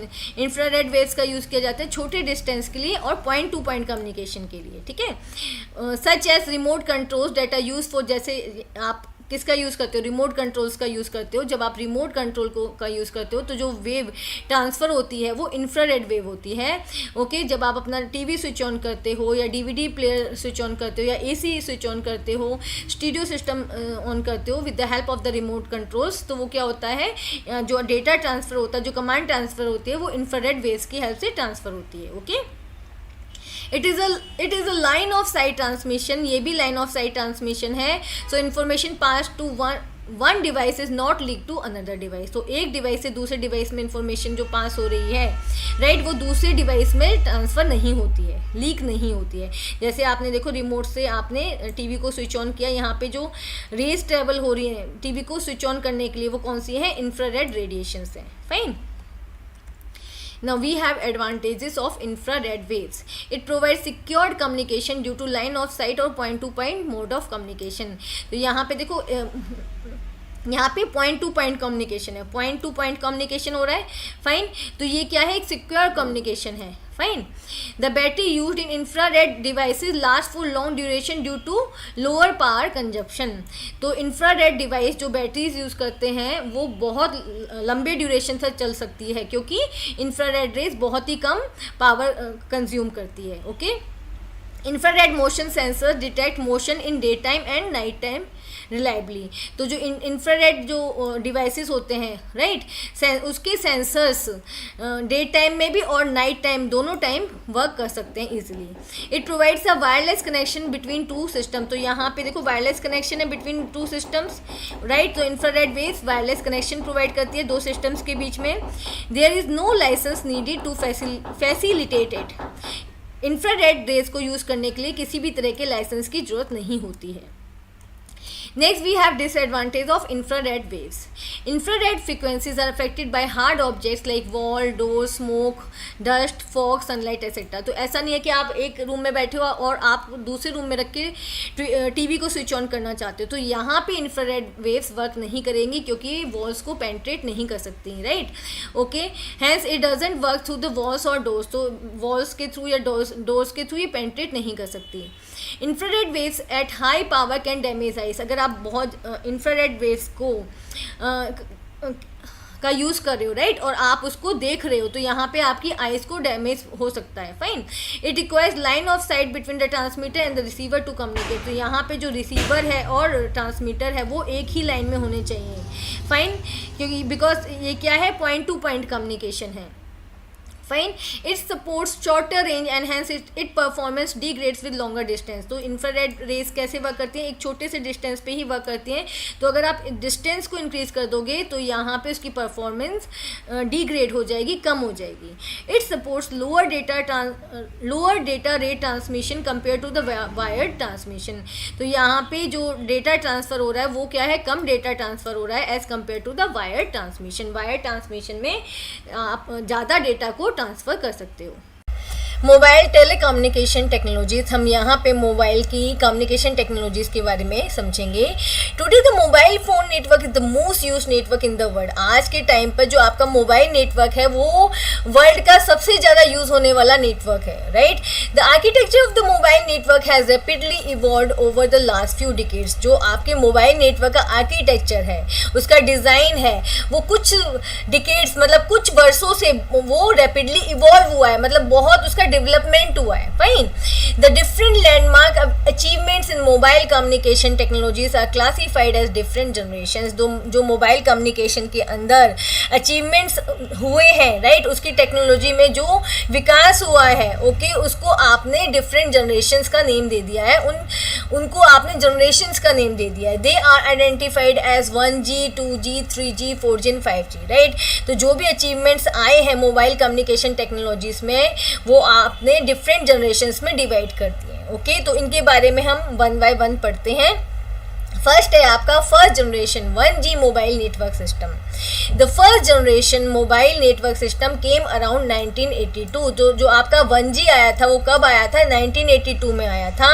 It was use to transmit only voice call. और इसकी हेल्प से आप सिर्फ वॉइस कॉल कर सकते थे, right. The analogue signals were use to carry voices between the caller and receiver. और इसके अंदर किसका यूज़ किया जाता था, इसके अंदर एनालॉग सिग्नल्स का यूज़ किया जाता था to transmit the voice between the sender and the receiver, between the caller and the receiver, okay. अब आया आपका 2G mobile network system, second generation mobile network system. The second generation mobile network system came around 1991. 1991 में आपका second generation mobile network system आया. Instead of the analogue signal voice call were transmitted in digital form, thus providing improved call quality. तो अब यहाँ पे क्या change आया, जो वॉइस कॉल आपका एनालॉग से हो रहा था वो अब किससे हो गया, वो अब डिजिटली आपका ट्रांसमिट होने लगा, राइट, ओके. डिजिटल सिग्नल्स की फॉर्म में ट्रांसमिट होने लगा. The increased capacity allowed more people to talk simultaneously. इससे क्या हुआ, उसकी कैपेसिटी भी इंक्रीज हो गई और इससे हेल्प मिली, बहुत सारे लोग एक साथ बात कर सकते थे and led to improve security as the signals could be encrypted. और यहाँ पे जो आपके सिग्नल्स डिजिटल फॉर्म में थे उनको आप एनक्रिप्ट भी कर सकते थे। एनक्रिप्ट मतलब उनको आप कोडेड फॉर्म में भी सेंड कर सकते थे, जिसकी हेल्प से क्या हुआ, सिक्योरिटी भी इंक्रीज हो गई। Okay, it also enabled an additional service to send SMS and MMS। और यहाँ पे क्या हुआ, आपको एक एडिशनल सर्विस भी मिल गई, आप शॉर्ट मैसेजेस सेंड करने लगे और आप मल्टीमीडिया मैसेजेस भी सेंड करने लगे। जब आपका जो आपकी कॉल्स किसकी हेल्प से हो रही है, डिजिटल आप सिग्नल्स की फॉर्म में आपकी कॉल्स हो रही है। फाइन, ओके, तो यहाँ पे जो क्राइटेरिया जो बताया जा रहा है वो किसका बताया जा रहा है, जब आपकी कॉल्स कैसे होने लगी थी, आपकी इंटरनेट के थ्रू कॉल्स होने लगी थी, राइट। नाउ नेक्स्ट आपका आया third generation mobile network, right. The third generation mobile network technology was developed during late 90s। तो आपका जो 3G आया वो लेट 90s में आया, but it was introduce commercially around 2001। लेकिन इसको मार्केट में कब उतारा गया, 2001 में उतारा गया। It offered both digital voice and data service. तो यहाँ पे क्या आपका मोबाइल ने आपको क्या फैसिलिटी दी, आप डिजिटली मतलब इंटरनेट के थ्रू आप अपनी वॉइस भी सेंड कर सकते हो, डेटा भी सेंड कर सकते हो। 3G provided internet access by the same radio towers that provide voice services to the mobile phones. अब 3G जो आपका जनरेशन था उसने क्या किया, जिस रेडियो टावर से आपको रेडियो मिल रहा था वहां से आपको इंटरनेट भी एक्सेस होने लगा, ठीक है। It facilitated greater voice and data capacity, आपकी वॉइस की एंड डेटा की कैपेसिटी इंक्रीज हो गई। Therefore more simultaneous calls could happen in the same frequency range. अब एक सेम फ्रीक्वेंसी रेंज में बहुत सारी कॉल्स को ट्रेवल किया जा सकता था। And also significantly faster data transfer speed, और आपको एक डेटा जो आपकी जो डेटा ट्रांसफर स्पीड थी वो भी क्या हो गई, इंक्रीज हो गई। ओके, नेक्स्ट आपका आया 4G mobile network technology. 4G is much faster then 3G। 3G से ज़्यादा फास्ट क्या है आपका 4G है। And this has revolutionised the field of telecommunication by bringing the wireless experience to a new level altogether. आपको पता है आज के टाइम पे हम मोस्टली 4G ही यूज़ कर रहे हैं, तो इसने क्या किया, एक रिवोल्यूशन ला के टेलीकम्युनिकेशन फील्ड में एक रिवोल्यूशन को ये लेके आया, ठीक है। जहाँ पे क्या है, आपने एक वायरलेस एक्सपीरियंस, एक न्यू लेवल का वायरलेस एक्सपीरियंस आपने शेयर किया, ठीक है। जहाँ पे क्या आप देखो, अपने मोबाइल फ़ोन से पहले क्या होता था, आपके लैंडलाइंस हुआ करते थे, राइट। अब आपके पास क्या है, आपके पास आप पोर्टेबल मोबाइल फ़ोन्स हैं, आप कहीं पे भी उनको ले जा सकते हो। ओके, तो यहाँ पे डेटा जो ट्रैवल कर रहा है वो किस फॉर्म में ट्रैवल कर रहा है, वो वायरलेसली आपका डेटा ट्रैवल कर रहा है। Fine, 4G system support in interactive multimedia, voice, video, wireless internet and other broadband services. तो सबको पता है कि आप इंटरनेट के थ्रू कुछ भी कर सकते हो, मल्टीमीडिया आप शेयर कर सकते हो, अपनी वॉइस, वीडियो, आप कुछ भी शेयर कर सकते हो, ठीक है। Technologically 4G is very different compare to the 3G। तो यहाँ पे अगर हम 4G को देखें तो वो 3G से बहुत ज़्यादा डिफरेंट है, बहुत ज़्यादा एडवांस्ड भी है, राइट। अब नेक्स्ट है आपका 5th generation mobile network technology. The 5th generation और 5G is currently under development. 5G का डेवलपमेंट किया जा रहा है, ऑल्दो ये इंडिया में नहीं आया है बट बाहर ही आ चुका है, ठीक है। It is expected to be milestone development for the success of IoT and machine to machine communication. तो 5G क्या करेगा, यहाँ पे इसका जो बेसिक यूज़ किया जाएगा वो IoT, internet of things devices, उन डिवाइसेस के लिए किया जाएगा जो क्या करते हैं, सेंसर्स की हेल्प से ऑपरेट करते हैं। और यहाँ पे क्या होगा, आपको कमांड देने की जरूरत नहीं होगी, मशीन टू मशीन कम्युनिकेशन हो जाएगा, डिवाइसेस के बीच में अपने आप कम्युनिकेशन होगा, ठीक है। Machine to machine is direct communication between the devices wired and wireless. तो यहाँ पे क्या कह रहा है कि मशीन टू मशीन कम्युनिकेशन में डिवाइसेस के बीच में डायरेक्ट कम्युनिकेशन होगा, चाहे वो डिवाइसेस वायर्ड हो, ओके, या फिर वायरलेस हो। 5G is expected to allow data transfer in gigabits per second. तो 5G में जो आपका डेटा ट्रांसफर होगा बहुत ही हाई स्पीड पे ट्रांसफर होगा, गीगाबिट्स में ट्रांसफर होगा, which is much faster than the 4G, जो कि 4G से बहुत ज़्यादा फास्ट होगा, ठीक है। It is expected to be able to support all devices of the future such as connected vehicles and internet of things. और इसकी हेल्प से जितने भी डिवाइसेस फ्यूचर्स में आने वाले हैं उनको कनेक्ट किया जा सकता है, ठीक है। कौन से डिवाइसेस, इंटरनेट ऑफ थिंग्स, मैंने आपको बताया इंटरनेट ऑफ थिंग्स वो डिवाइसेस होते हैं जिनके अंदर सेंसर्स लगे होते हैं, राइट। तो अगर आप जो भी कमांड्स दोगे तो वो उसको फॉलो करते हैं, राइट तो जब 5G आएगा तो आपको कमांड्स देने की जरूरत नहीं पड़ेगी, मशीन अपने आप, एक मशीन दूसरी मशीन को अपने आप कमांड देके काम करवा लेगी। राइट तो ये आपकी क्या है, 5 generation of mobile network technology. Now what is protocol? Protocol क्या होता है? Protocol or you can say network protocols are a set of rules outlining how connected devices communicate across a network. तो protocol क्या है? ये है एक set of rules, okay? Rules का एक set बनाया गया है जो ये बताता है कि जितने भी devices एक network में connected हैं, okay? जितने भी devices एक network से जुड़े हुए हैं वो एक दूसरे से कैसे communicate करेंगे, okay? To exchange information easily and safely, जिससे कि वो आपस में इंफॉर्मेशन को एक्सचेंज कर सके। फाइन तो प्रोटोकॉल्स क्या है? Protocols is a set of rules okay which is followed by all the devices connected in the network. Protocol वो रूल्स का सेट है जिसको जितने भी डिवाइसेस नेटवर्क से कनेक्टेड होते हैं उनको फॉलो करना होता है। Fine all the devices connected to network need to follow protocol. जितने भी डिवाइसेस नेटवर्क से कनेक्टेड होते हैं उनको प्रोटोकॉल्स को फॉलो करना होता है फॉर सक्सेसफुल कम्युनिकेशन, जिससे कि वो एक सक्सेसफुल कम्युनिकेशन कर सकें, एक दूसरे के साथ इंफॉर्मेशन एक्सचेंज कर सकें। Fine. Protocol serves as a common language for devices to enable communication. Protocol कैसे काम करता है? एक common language की तरह काम करता है devices के बीच में, right? Irrespective of difference in the software, hardware और internal process. अब देखो जितने भी devices इंटरनेट से या किसी नेटवर्क से कनेक्टेड होते हैं, ओके, उनके सॉफ्टवेयर डिफरेंट होते हैं, हार्डवेयर डिफरेंट होता है, इंटरनल प्रोसेस डिफरेंट होता है, फिर भी वो एक दूसरे से कम्युनिकेट कर सकते हैं, राइट? तो यहाँ पे जो मेन रूल किसका है? यहाँ पे मेन रूल प्रोटोकॉल का है जो एक कॉमन लैंग्वेज की तरह बिहेव करता है डिवाइसेस के बीच में, ओके, और कम्युनिकेशन को पॉसिबल कराता है। Fine it specifies the format and the structure of data packets including how data is encapsulated, address, routed and transmitted. देखो it specifies the format and structure of the data packets. आपको पता है network में data किस form में travel करता है? Data packets के फॉर्म में ट्रेवल करता है।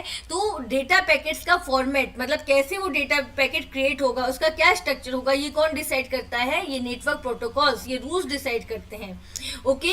इंक्लूडिंग, इसमें क्या इंक्लूड है? हाउ डेटा इज एनकैप्सुलेटेड, मतलब डेटा को कैसे एनकैप्सुलेट किया जाएगा पैकेट के अंदर, कैसे उसको डाला जाएगा, कैसे उसको कवर किया जाएगा, ओके, कैसे एड्रेसिंग की जाएगी पैकेट्स की, कौन सा रूट यूज किया जाएगा, राउटेड मीन्स कौन से रूट से वो डेटा पास होगा, ओके, कैसे ट्रांसमिट होगा। फाइन तो ये जितना भी प्रोसेस है वो किसकी हेल्प से होता है? वो प्रोटोकॉल्स की हेल्प से होता है, okay. Network protocols also define mechanism for error detection, error correction and flow control. Network protocols ये भी बताते हैं कि अगर कहीं पे कुछ एरर आ जाती है, कि नेटवर्क में कहीं पर एरर आ जाती है तो कैसे डिटेक्ट होगी, उस एरर को कैसे करेक्ट किया जाएगा, ओके, और ये कंप्लीट जो नेटवर्क का फ्लो है उसको कंट्रोल करते हैं protocols, okay. First we have HTTP. HTTP stands for Hypertext Transfer Protocol. Okay, HTTP की फुल फॉर्म क्या है? Hypertext Transfer Protocol. वो प्रोटोकॉल जो वर्ल्ड वाइड वेब पर हाइपरटेक्स्ट को ट्रांसफर करने में हेल्प करता है, okay. Now what is hypertext? Hypertext क्या है? Hypertext is the text which contains links to the other text. Hypertext वो टेक्स्ट होता है जिसके अंदर हाइपर लिंक्स होते हैं। जैसे आप वेबसाइट्स देखते हो, वेबसाइट्स में बहुत सारे डॉक्यूमेंट्स होते हैं, बहुत सारे पेजेस होते हैं, right?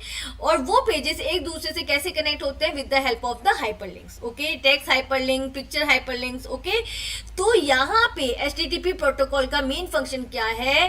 To transfer hypertext on the world wide web. World wide web पे, ओके, वेबसाइट्स को एक्सेस करने के लिए, वेब डॉक्यूमेंट को एक्सेस करने के लिए ये हेल्प करता है। Fine now HTTP is the set of rules. You know protocol क्या होते हैं? Set of rules. तो HTTP क्या है? सेट ऑफ रूल्स है for transferring hypertext on world wide web, okay. इसका यूज किया जाता है हाइपरटेक्स्ट को वर्ल्ड वाइड वेब पर ट्रांसफर करने के लिए। हाइपरटेक्स्ट में आपका टेक्स्ट भी आता है, graphic, image, sound, video, etcetera. Fine Now HTTP is based on client server architecture.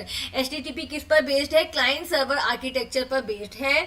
HTTP allows the client computer. अब यहाँ पे जो क्लाइंट कंप्यूटर किसका है? यूजर का कंप्यूटर है, आपका कंप्यूटर है.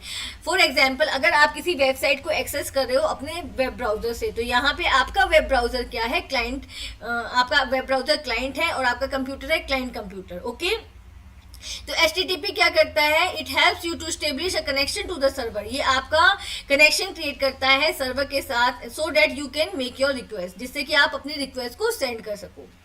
The server accept the connection initiated by the client. Server आपके कनेक्शन को एक्सेप्ट करता है, क्लाइंट के कनेक्शन को एक्सेप्ट करता है, एंड सेंड्स बैक रिस्पॉन्स, और response according to the request response को आपके कंप्यूटर पे भेज देता है. फाइन, यहाँ पे देखो पिक्चर में देखो, सबसे पहले क्लाइंट ने क्या किया? रिक्वेस्ट को सेंड किया सर्वर को. ओके, और रिक्वेस्ट किसकी हेल्प से जाएगी? आपके HTTP प्रोटोकॉल की हेल्प से जाएगी. फिर सर्वर क्या करेगा? रिस्पॉन्स को क्लाइंट कंप्यूटर के पास सेंड कर देगा, जो किसकी हेल्प से आएगा? HTTP प्रोटोकॉल की हेल्प से आएगा. Fine, Here the browser acts as an HTTP client. यहाँ पे आपका ब्राउजर HTTP client है. Okay, whereas the web server acts as an HTTP server. और वेब सर्वर कैसे बिहेव कर रहा है? वो as a HTTP server act कर रहा है. फाइन, नाउ अब यहाँ पे हम क्या करते हैं? एग्जाम्पल लेते हैं. Suppose we enter the URL. मान लो आपने अपने ब्राउजर में एक URL को टाइप किया है. Okay, HTTP hypertext transfer protocol, world wide web. कहाँ पे वर्क करता है ये? वर्ल्ड वाइड वेब पे वर्क करता है. .ncert.nic.in in a browser. Okay, it sends HTTP request to the web server. तो ये क्या करेगा? ये वेब सर्वर को रिक्वेस्ट सेंड करेगा where this website is present. उस वेब सर्वर के पास जाएगा जहां पे ये वेबसाइट प्रेजेंट है. Okay, HTTP allows the client computer to establish a connection to the server. ये मैंने भी आपको बताया, HTTP की हेल्प से क्लाइंट कंप्यूटर क्या करता है? सर्वर के साथ कनेक्शन क्रिएट करता है और रिक्वेस्ट अपनी सेंड करता है. Fine, the web server fetches and send the requested web pages. Web server क्या करेगा? जो भी डेटा उसको फेच करना है उसको फेच करेगा और वो उसको सेंड बैक कर देगा. कहाँ पे? क्लाइंट कंप्यूटर के पास. And send the requested web pages as HTTP response to the browser. Okay, तो यहाँ पे जो रिक्वेस्ट सेंड होगी वो भी HTTP प्रोटोकॉल की हेल्प से सेंड होगी, और जो रिस्पॉन्स आएगा वो भी HTTP प्रोटोकॉल की हेल्प से आएगा. Fine, which is displayed on the browser. Okay, response आया और ब्राउजर के कंप्यूटर पे वो क्या होगा? डिस्प्ले हो जाएगा. Here the browser acts as an HTTP client. यहाँ पे ब्राउजर HTTP क्लाइंट है और आपका सर्वर क्या है? HTTP सर्वर है. Okay, Next we have File Transfer Protocol FTP. FTP is the set of rules or protocols which enables files to be transferred among computers in a network. Okay, so File Transfer Protocol is used to transfer file from one computer to another in a network. FTP की protocol की help से एक computer से दूसरे computer में file का transfer होता है, right, in a network. Using the FTP files can be uploaded to और downloaded from an FTP server to a local computer. File transfer protocol की हेल्प से आप किसी भी नेटवर्क से फाइल्स को डाउनलोड भी कर सकते हैं एंड किसी भी नेटवर्क में किसी भी सर्वर पर आप अपनी फाइल्स को अपलोड भी कर सकते हैं. Okay, FTP also works on client server architecture.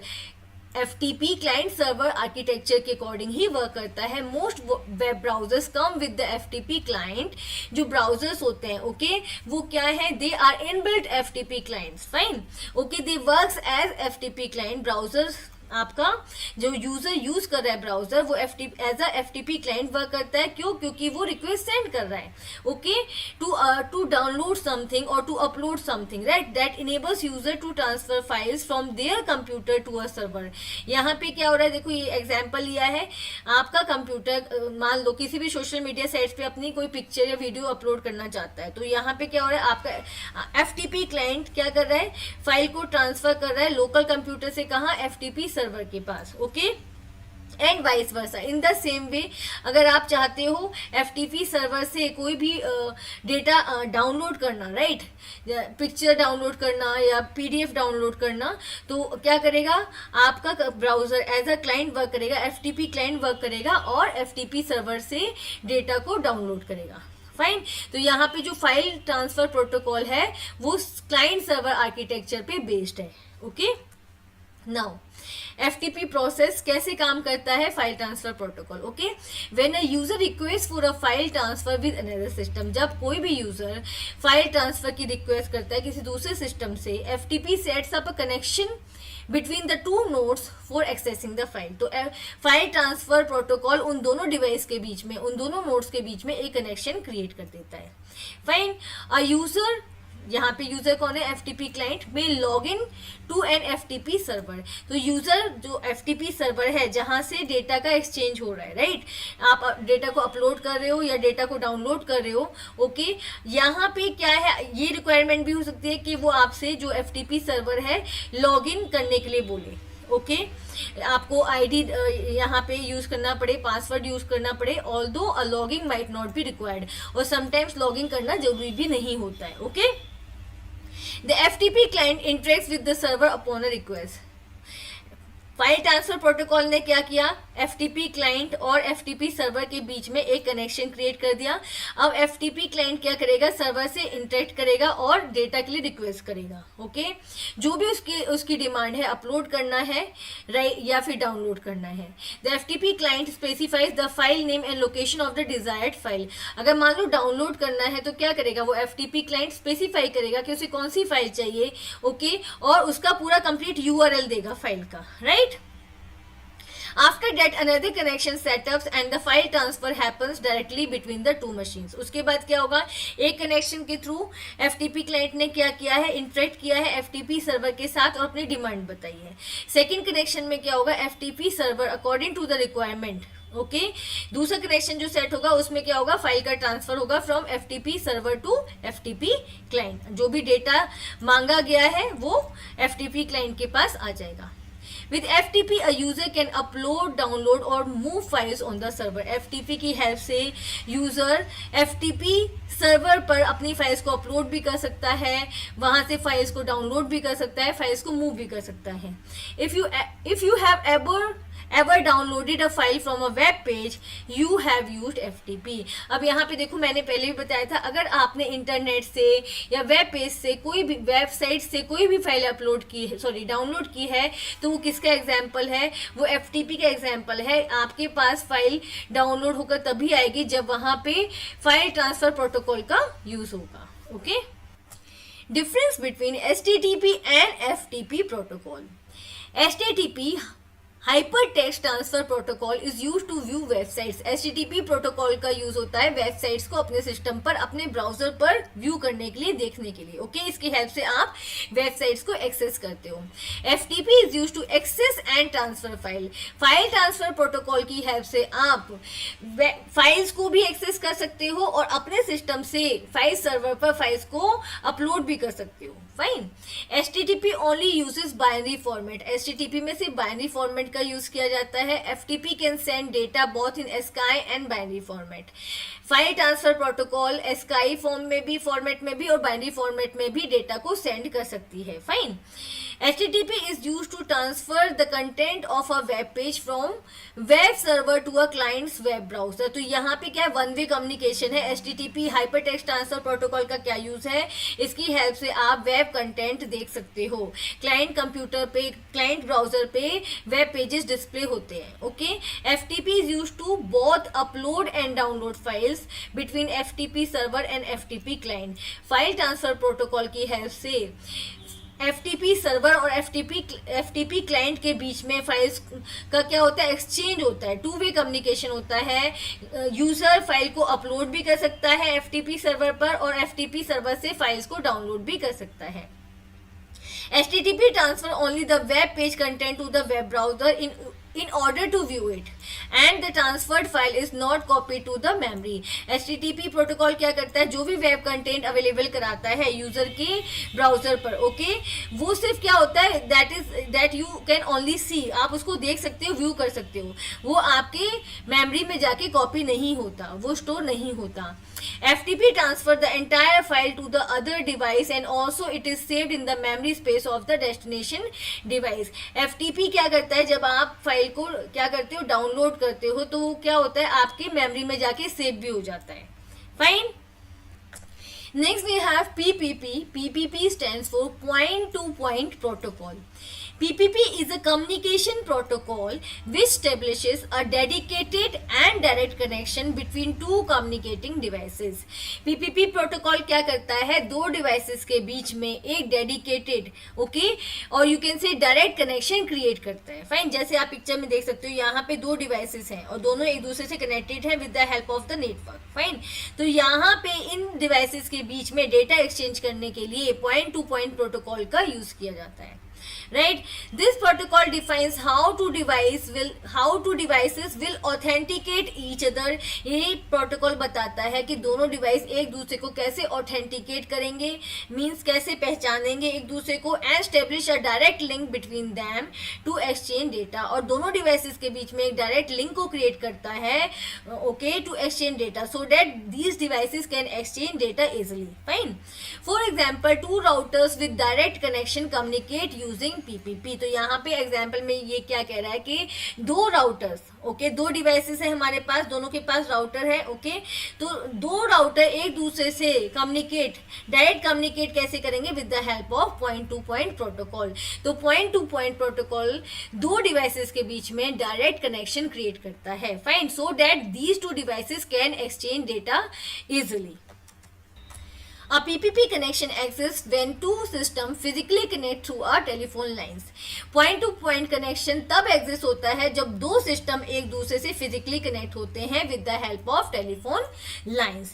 The internet users who connect their home computers to the server of an internet service provider through a modem also use PPP. जब आप internet connection लेते हो and आपका जो system है, आपका device है, modem की हेल्प से इंटरनेट सर्विस प्रोवाइडर से कनेक्ट होता है, वहाँ पे जो ये कनेक्शन क्रिएट हो रहा है उसमें कौन हेल्प करता है, उसमें point to point protocol help करता है. In order to access the internet point to point protocol is used.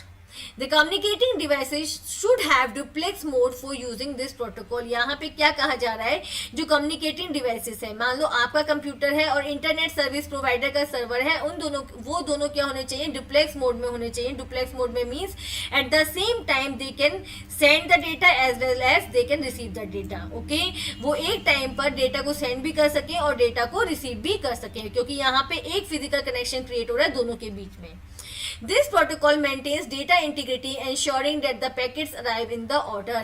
ये प्रोटोकॉल डेटा इंटीग्रिटी को मेंटेन करता है और देखता है कि पैकेट्स एक पर्टिकुलर ऑर्डर में अराइव करें. It intimates the sender about damaged or lost packets and asks to resend it. अगर यूजर के पास डेटा जा रहा है या फिर सर्वर के पास डेटा जा रहा है, जो भी डेटा सेंड कर रहा है, फाइन, दो डिवाइसेस अगर कनेक्ट है, जो भी डिवाइस डेटा सेंड कर रही है, और डेटा लॉस्ट होता है इन बिटवीन, तो ये सेंडर को बताता है, जिसने डेटा सेंड किया है उसको बताता है कि डेटा लॉस्ट हो गया है और उससे दोबारा डेटा सेंड करने के लिए कहता है. Fine, next we have SMTP. SMTP stands for Simple Mail Transfer Protocol. SMTP is a protocol used for email services. SMTP protocol का email services में use किया जाता है. It is used when a user send email to another email user. इसका use किया जाता है जब एक user दूसरे user को email send करता है. The SMTP protocol is used by the mail transfer agent to deliver the sent email to the recipient mail server. SMTP protocol का मेल ट्रांसफर एजेंट यूज करता है to deliver the sent mail को send करने के लिए, कहाँ पर, recipient के मेल सर्वर पर. यूजर ने मेल को सेंड किया, राइट. अब क्या करेगा मेल ट्रांसफर एजेंट क्या है, एक सॉफ्टवेयर है, वो क्या करेगा, SMTP प्रोटोकॉल का यूज करके उस मेल को रिसीवर के मेल सर्वर तक पहुंचाएगा. फाइन, अब यहाँ पे देखो, अ मेल और message transfer agent is a software. MT क्या है, एक सॉफ्टवेयर है that transfer emails between the computers of a sender and receiver, जिसका क्या काम है, ईमेल्स को सेंड करना, from sender to the receiver. Fine, तो यहाँ पे जो MT है वो कौन से प्रोटोकॉल का यूज करता है, वो SMTP प्रोटोकॉल का यूज करता है to send the mail from sender to the receiver mail server. Fine, the SMTP protocol can only be use to send emails. SMTP protocol का यूज सिर्फ मेल्स को सेंड करने के लिए किया जाता है, रिसीव करने के लिए नहीं किया जाता, not to receive them. Next we have TCP/IP protocol. TCP/IP stands for Transmission Control Protocol, Internet Protocol. TCP/IP is a communication protocol used by the Internet. TCP/IP communication protocol है जिसका Internet use करता है. Okay. The TCP Transmission Control Protocol is responsible for dividing the message into packets on the source computer. तो TCP/IP protocol में जो TCP part है उसका क्या वर्क है? ट्रांसमिशन कंट्रोल प्रोटोकॉल है, उसका काम है सोर्स कंप्यूटर पे आपके मैसेज को, आपके डेटा को पैकेट्स के फॉर्म में डिवाइड करना. You know it very well कि जब डेटा नेटवर्क में ट्रांसफर होता है तो पैकेट के फॉर्म में ट्रांसफर होता है. तो यहाँ पे ट्रांसमिशन कंट्रोल प्रोटोकॉल रिस्पॉन्सिबल होता है डेटा को पैकेट्स के फॉर्म में डिवाइड करने के लिए. TCP is also responsible for reassembling the received packets at the destination और the recipient computer. In the same way जब पैकेट्स रेसिपिएंट कंप्यूटर के पास पहुंच जाते हैं वहां पे TCP/IP उनको रीअसेंबल करता है इन the form of original message. Fine. Now, the IP protocol ensures that each computer or node connected to the internet is assigned an IP address. IP protocol का क्या काम होता है? जितने भी कंप्यूटर, जितने भी डिवाइसेस इंटरनेट से कनेक्टेड हैं उन सबको एक IP एड्रेस देना. फाइन. उन सबको एक यूनिक आइडेंटिटी देना which is use to identify each node independently. जिससे क्या होगा, आप डेटा को एक पर्टिकुलर नोड, एक पर्टिकुलर डेस्टिनेशन पे भेज सकते हो. फाइन. जितने भी डिवाइसेस इंटरनेट से कनेक्ट होते हैं दे हैव आईपी एड्रेसेस. उनका एक यूनिक आईपी एड्रेस होता है जिसकी हेल्प से क्या होता है, डेटा आप ट्रांसफर कर सकते हो to any device. Right. Okay. So that each packet is routed और you can say send to its proper destination. देखो, अगर आप हाउस एड्रेस होता है, हाउस एड्रेस है, तभी आप कोई भी चीज किसी पर्टिकुलर हाउस में क्या कर सकते हो, सेंड कर सकते हो या कहीं से भी मंगवा सकते हो. Okay. In the same way जितने भी डिवाइसेस इंटरनेट से कनेक्टेड हैं they all have a unique IP address. Okay. जिसकी हेल्प से क्या होता है, डेटा ट्रांसफर होता है from one device to the another. Right.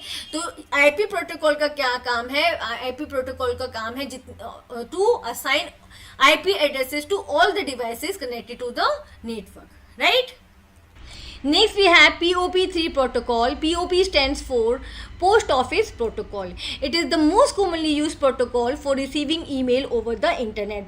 POP protocol का use email को receive करने के लिए किया जाता है. Right? POP3 is a one-way client-server protocol in which email is received and held on the email server. आपने पहले पढ़ा था सिंपल मेल ट्रांसफर प्रोटोकॉल क्या करता है, सेंडर से मेल को लेकर रिसीवर तक पहुंचाता है. राइट. ओके. तो यहाँ पे रिसीवर साइट पर उसको कौन रिसीव करेगा, उसे पीओपी प्रोटोकॉल रिसीव करेगा. Fine. Okay. The 3 refers to the third version of the original POP protocol. यहाँ पे जो 3 यूज किया गया है वो पीओपी प्रोटोकॉल के थर्ड वर्जन के लिए यूज किया गया है.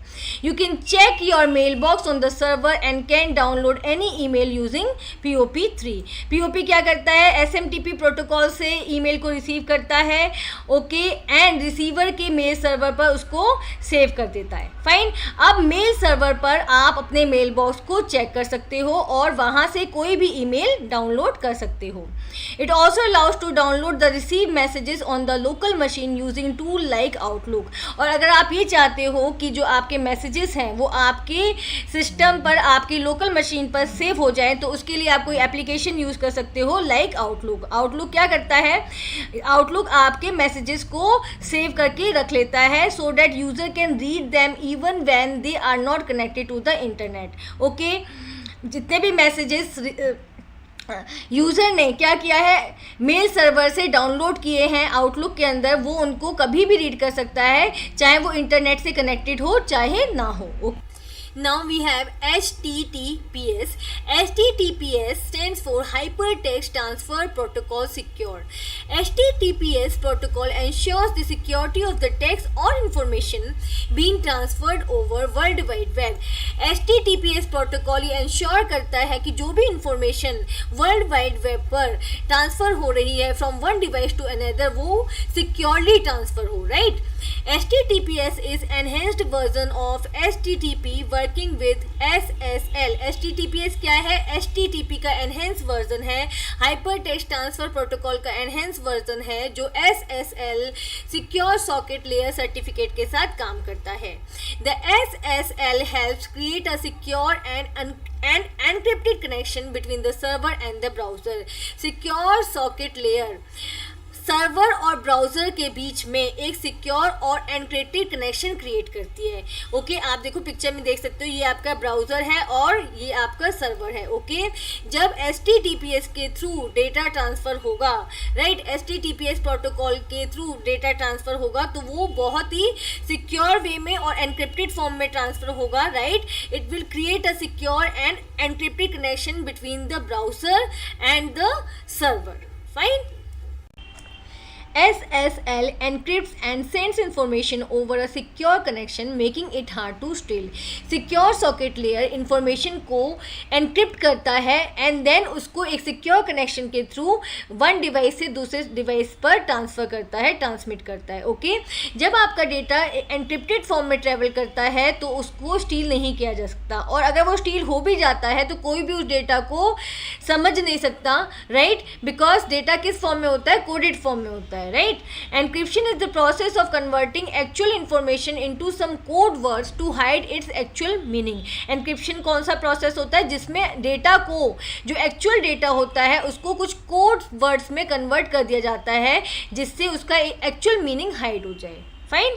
HTTPS is used for exchanging sensitive information over internet. HTTPS का यूज़ इंटरनेट पर सेंसिटिव इंफॉर्मेशन को एक्सचेंज करने के लिए किया जाता है, right, such as login details, आपकी login details, bank details, payment details etcetera. Okay, तो जो सेंसिटिव डेटा एक्सचेंज किया जाता है वो HTTPS की हेल्प से एक्सचेंज किया जाता है। Fine. Now we have difference between HTTP and HTTPS protocol. First we have HTTP Hypertext Transfer Protocol. It is a system for transferring information over internet without any security feature, right?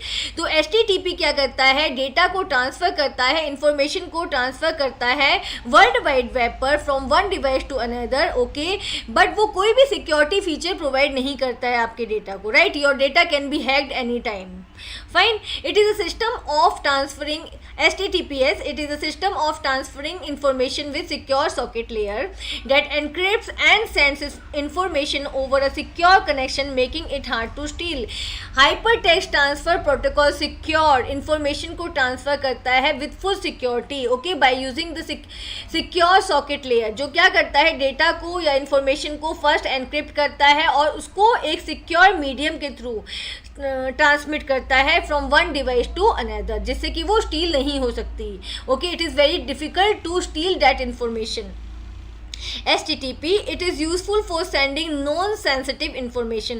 HTTP security feature नहीं provide करता, तो उसका use आप non sensitive information के transmit में use कर सकते हैं, लाइक सिंपल वेब पेजेस हो गया, सिंपल इंफॉर्मेशन हो गया, जो अगर स्टील हो भी जाती है तो कोई उससे नुकसान ना हो। Okay, now HTTPS, it is used for transferring or exchanging sensitive information। Hypertext transfer protocol secure का यूज़ सेंसिटिव इंफॉर्मेशन को एक्सचेंज करने के लिए, ट्रांसफ़र करने के लिए यूज़ किया जाता है। HTTP, it is generally used for blogs, entertainment information and journal articles। HTTP का यूज़ ब्लॉग्स के लिए किया जाता है, सिंपल एंटरटेनमेंट इंफॉर्मेशन के लिए किया जाता है, ओके, जर्नल आर्टिकल्स के लिए यूज़ किया जाता है। ओके, जब आप से कोई भी इस टाइप की इंफॉर्मेशन या वेब पेजेस एक्सेस करते हो तो वहाँ पे HTTP का यूज़ किया जाता है। Okay, now HTTPS, it is used for exchanging information such as login details, bank details, payment details। लेकिन HTTPS का यूज़ आपकी क्रूशियल इंफॉर्मेशन को ट्रांसमिट करने के लिए किया जाता है। अगर आपकी लॉगिन डिटेल्स के लिए, ओके, आपके बैंक डिटेल्स के लिए, पेमेंट डिटेल्स के लिए, इस टाइप के डेटा को एक्सचेंज करने के लिए HTTPS का यूज़ किया जाता है। Now HTTP, it does not require any additional technology for data exchange transfer। HTTP के अंदर किसी भी additional technology का यूज़ नहीं किया जाता, but HTTP के अंदर it requires additional SSL certificate for secure exchange of data or information through secure connection। But HTTPS SSL certificate का यूज़ करता है जिससे कि डेटा का secure with full security transmission हो सके. Fine. Now we have Telnet. Telnet stands for Teletype Network. Telnet को Teletype Network भी कहा जाता है. Telnet is one of the earliest remote login protocols on the internet. Telnet एक remote logging protocol है. Remote login protocol means वो protocol जिसकी help से आप किसी रिमोट डिवाइस या रिमोट कंप्यूटर से कनेक्ट हो सकते हो, अपने डिवाइस को किसी रिमोट डिवाइस से कनेक्ट कर सकते हो. Fine. Telnet is a protocol that allows you to connect to the remote computers over the network such as internet. Telnet वो प्रोटोकॉल है जिसकी हेल्प से आप अपने डिवाइस को किसी रिमोट डिवाइस से कनेक्ट कर सकते हो और रिमोट डिवाइस पे कमांड्स को एग्जीक्यूट कर सकते हो. रिमोट डिवाइस पे आप लॉग इन कर सकते हो. Fine. Now, using Telnet client software on your computer, you can make a connection to the Telnet server. अब Telnet प्रोटोकॉल को यूज़ करने के लिए आपको Telnet client सॉफ्टवेयर को अपने सिस्टम पर इंस्टॉल करना होता है. फाइन. जिसकी हेल्प से आप Telnet सर्वर से कनेक्शन क्रिएट कर सकते हो. Telnet सर्वर क्या है? जिसके साथ आप कनेक्ट कर रहे हो और जिस पे आप अपनी कमांड्स को एग्जीक्यूट करना चाहते हो. ओके. इसको रिमोट होस्ट भी कहा जाता है. Fine. Now once your Telnet client establishes a connection to the remote host, your client becomes a virtual terminal. जैसे ही आप क्या करते हो, रिमोट होस्ट के साथ एक कनेक्शन क्रिएट कर लेते हो. राइट. जो प्रोग्राम आपने Telnet क्लाइंट प्रोग्राम अपने सिस्टम पे इंस्टॉल किया है, जैसे ही वो प्रोग्राम रिमोट होस्ट के साथ कनेक्शन क्रिएट कर लेता है, वैसे ही आपका सिस्टम क्या बन जाता है? एक वर्चुअल टर्मिनल बन जाता है, allowing you to communicate with the remote host from your computer. Right. एक वर्चुअल टर्मिनल बन जाता है जिसकी हेल्प से आप कम्युनिकेट कर सकते हो रिमोट होस्ट के साथ, मतलब दूसरे कंप्यूटर के साथ जो रिमोट प्लेस पर है. फाइन. आप उसके ऊपर अपनी कमांड्स एग्जीक्यूट कर सकते हो. राइट. उस रिमोट होस्ट पर आप लॉग इन कर सकते हो. Fine. In most cases you will need to log on to the remote host.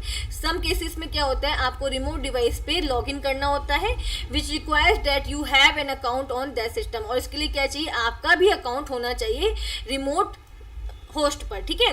Occasionally you can log in as a guest और public without having an account. और sometimes क्या होता है, आप सिंपली क्या कर सकते हो? लॉग इन कर सकते हो. ओके. As a guest. और इसके लिए आपको आपके अकाउंट का होना जरूरी नहीं है. फाइन. तो टेलनेट वो प्रोटोकॉल है जिसकी हेल्प से आप रिमोट लॉग इन कर सकते हो, रिमोट प्लेस पे किसी भी डिवाइस के साथ कनेक्ट कर सकते हो और अपनी कमांड्स को एग्जीक्यूट कर सकते हो. Now we have Voice over Internet Protocol. VoIP stands for Voice over Internet Protocol. It is a protocol that enables voice communication over the Internet. Okay. तो ये वो प्रोटोकॉल है, VoIP वो प्रोटोकॉल है जिसकी हेल्प से आप इंटरनेट पर भी वॉइस कॉल कर सकते हो. इससे पहले क्या होता था, आप सिर्फ टेलीफोन पर ही वॉइस कॉल कर सकते थे. Now it's very easy to use voice calls on internet. Okay. और ये कैसे करता है? Through the compression of the voice into the data packets. आपकी वॉइस जो आप वॉइस कॉल में यूज़ करते हो, राइट, वो डेटा पैकेट्स में कन्वर्ट हो जाती है. That can be efficiently transmitted over the data network. जो डेटा नेटवर्क से आराम से ट्रांसमिट करती है and then convert back into the voice at the receiving end. और जब वो जहाँ पे रिसीव होती है वहाँ पे अगेन वो वॉइस में कन्वर्ट हो जाती है.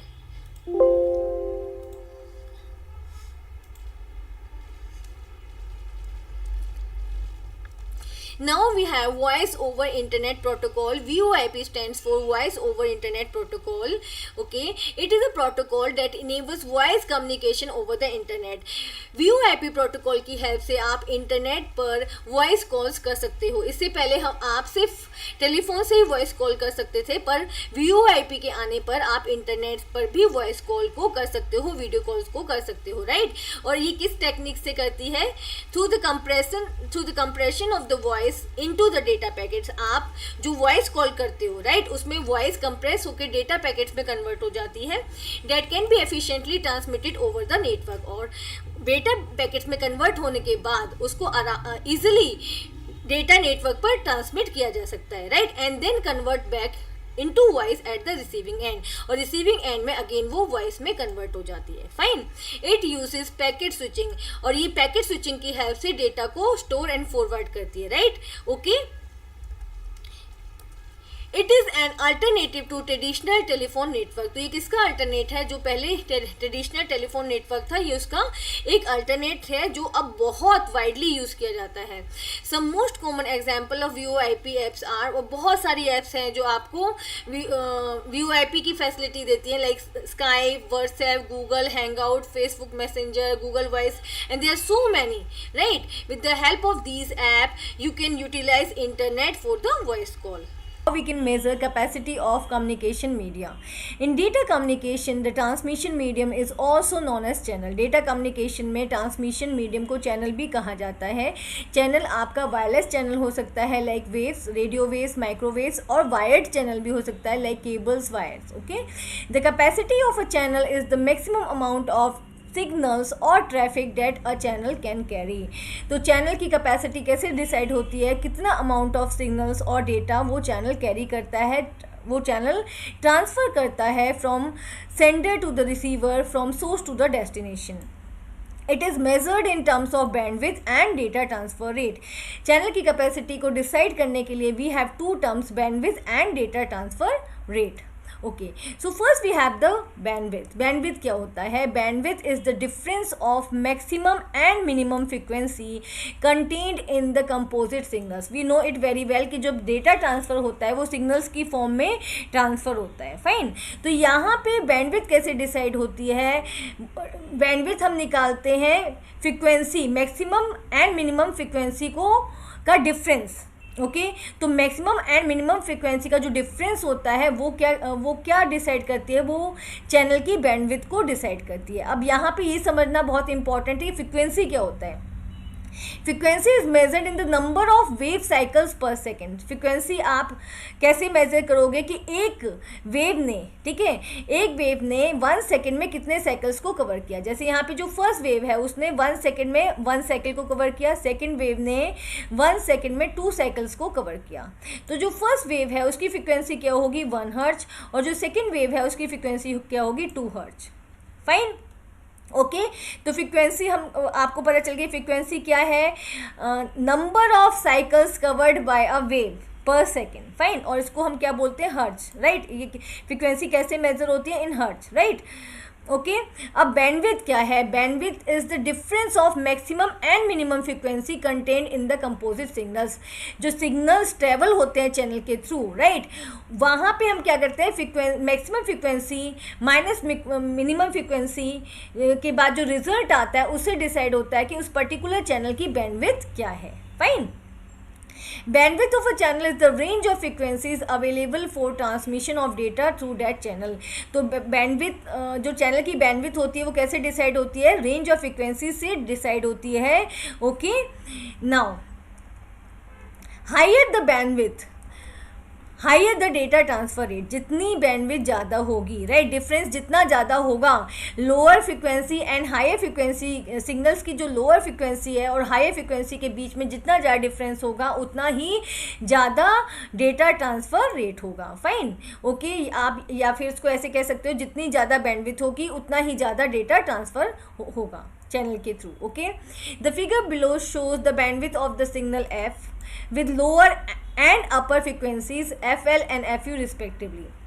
यहाँ पे एक सिग्नल F है, ये आपका F सिग्नल है जो ट्रेवल कर रहा है, उसकी लोअर फ्रीक्वेंसी क्या है? FL, एंड अपर फ्रीक्वेंसी है FU. तो यहाँ पे बैंडविड्थ कैसे निकलेगी? FU minus FL. फाइन, या ओके, यहाँ पे हम एक एग्जांपल देख लेते हैं. Suppose a signal which is to be transmitted has different frequencies. एक सिग्नल है, ओके, वो ट्रांसमिट हो रहा है चैनल के थ्रू और डिफरेंट फ्रिक्वेंसीज से वो ट्रांसमिट हो रहा है. लाइक उसकी कभी फ्रिक्वेंसी क्या है?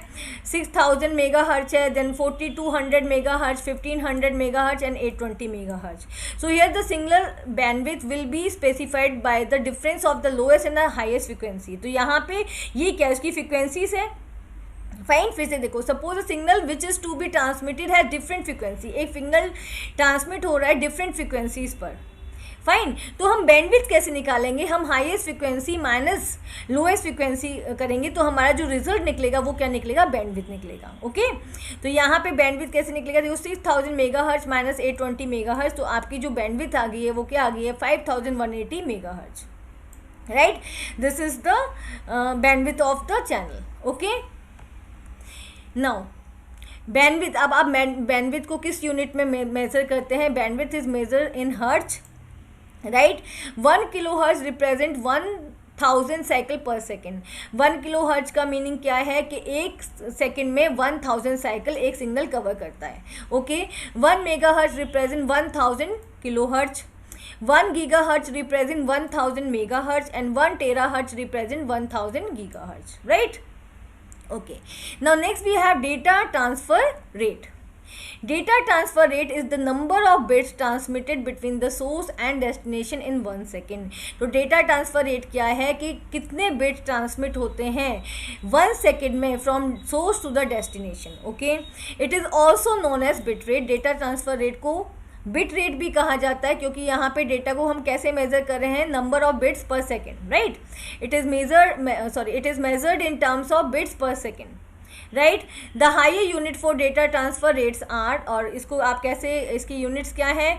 1 kilo bits per second equals to 1024 bits per second, 1 mega bits per second equals to 1024 kilo bits per second, 1 giga bits per second equals to 1024 mega bits per second, 1 tera bits per second equals to 1024 giga bits per second, okay ना। अब यहाँ पे देखो हम एक example देखते हैं। Data transfer rate अगर आपको मेज़र करना है तो आप कैसे करोगे? A user wants to upload a text document at the rate of 10 pages per 20 second. एक यूज़र क्या चाहता है? एक टेक्स्ट डॉक्यूमेंट को अपलोड करना चाहता है, ओके। किस रेट पे? 10 पेजेस अपलोड हो जाए कितने सेकेंड्स में? 20 सेकेंड्स में, okay. What will be the required data rate for the channel? तो यहाँ पे डेटा रेट क्या होगा? मीडियम का, चैनल का क्या डेटा रेट होगा? Assume date 1 page contains 1600 characters, okay. 10 pages हैं, ओके। और एक पेज कितने करेक्टर्स कंटेन करता है? 1600 करेक्टर्स करता है, okay. And each character is of 8 bit, और एक करेक्टर कितने बिट्स का? 8 बिट्स का, राइट। तो हम आपका डेटा ट्रांसफ़र रेट कैसे निकलेगा? 10 बिकॉज 10 पेजेस अपलोड करना चाहता है इंटू 1600, ओके। 1 पेज में कितने करेक्टर्स है? 1600, तो 10 पेजेस में 10 इंटू 1600, और एक करेक्टर के अंदर कितने बिट्स हैं? 8, right. 10 into 1600 into 8 divided by 20, okay. पर सेकंड होता है ना, तो यहाँ पे 20 सेकंड्स में वो 10 पेजेस को अपलोड करना चाहता है, ओके। तो यहाँ पे आपका डेटा ट्रांसफ़र रेट निकल के आ गया है 6400 बिट्स पर सेकंड और 6.25 किलो बिट्स पर second, right. Hello everyone, if you like my video please like it, share it and subscribe my channel. Thank you.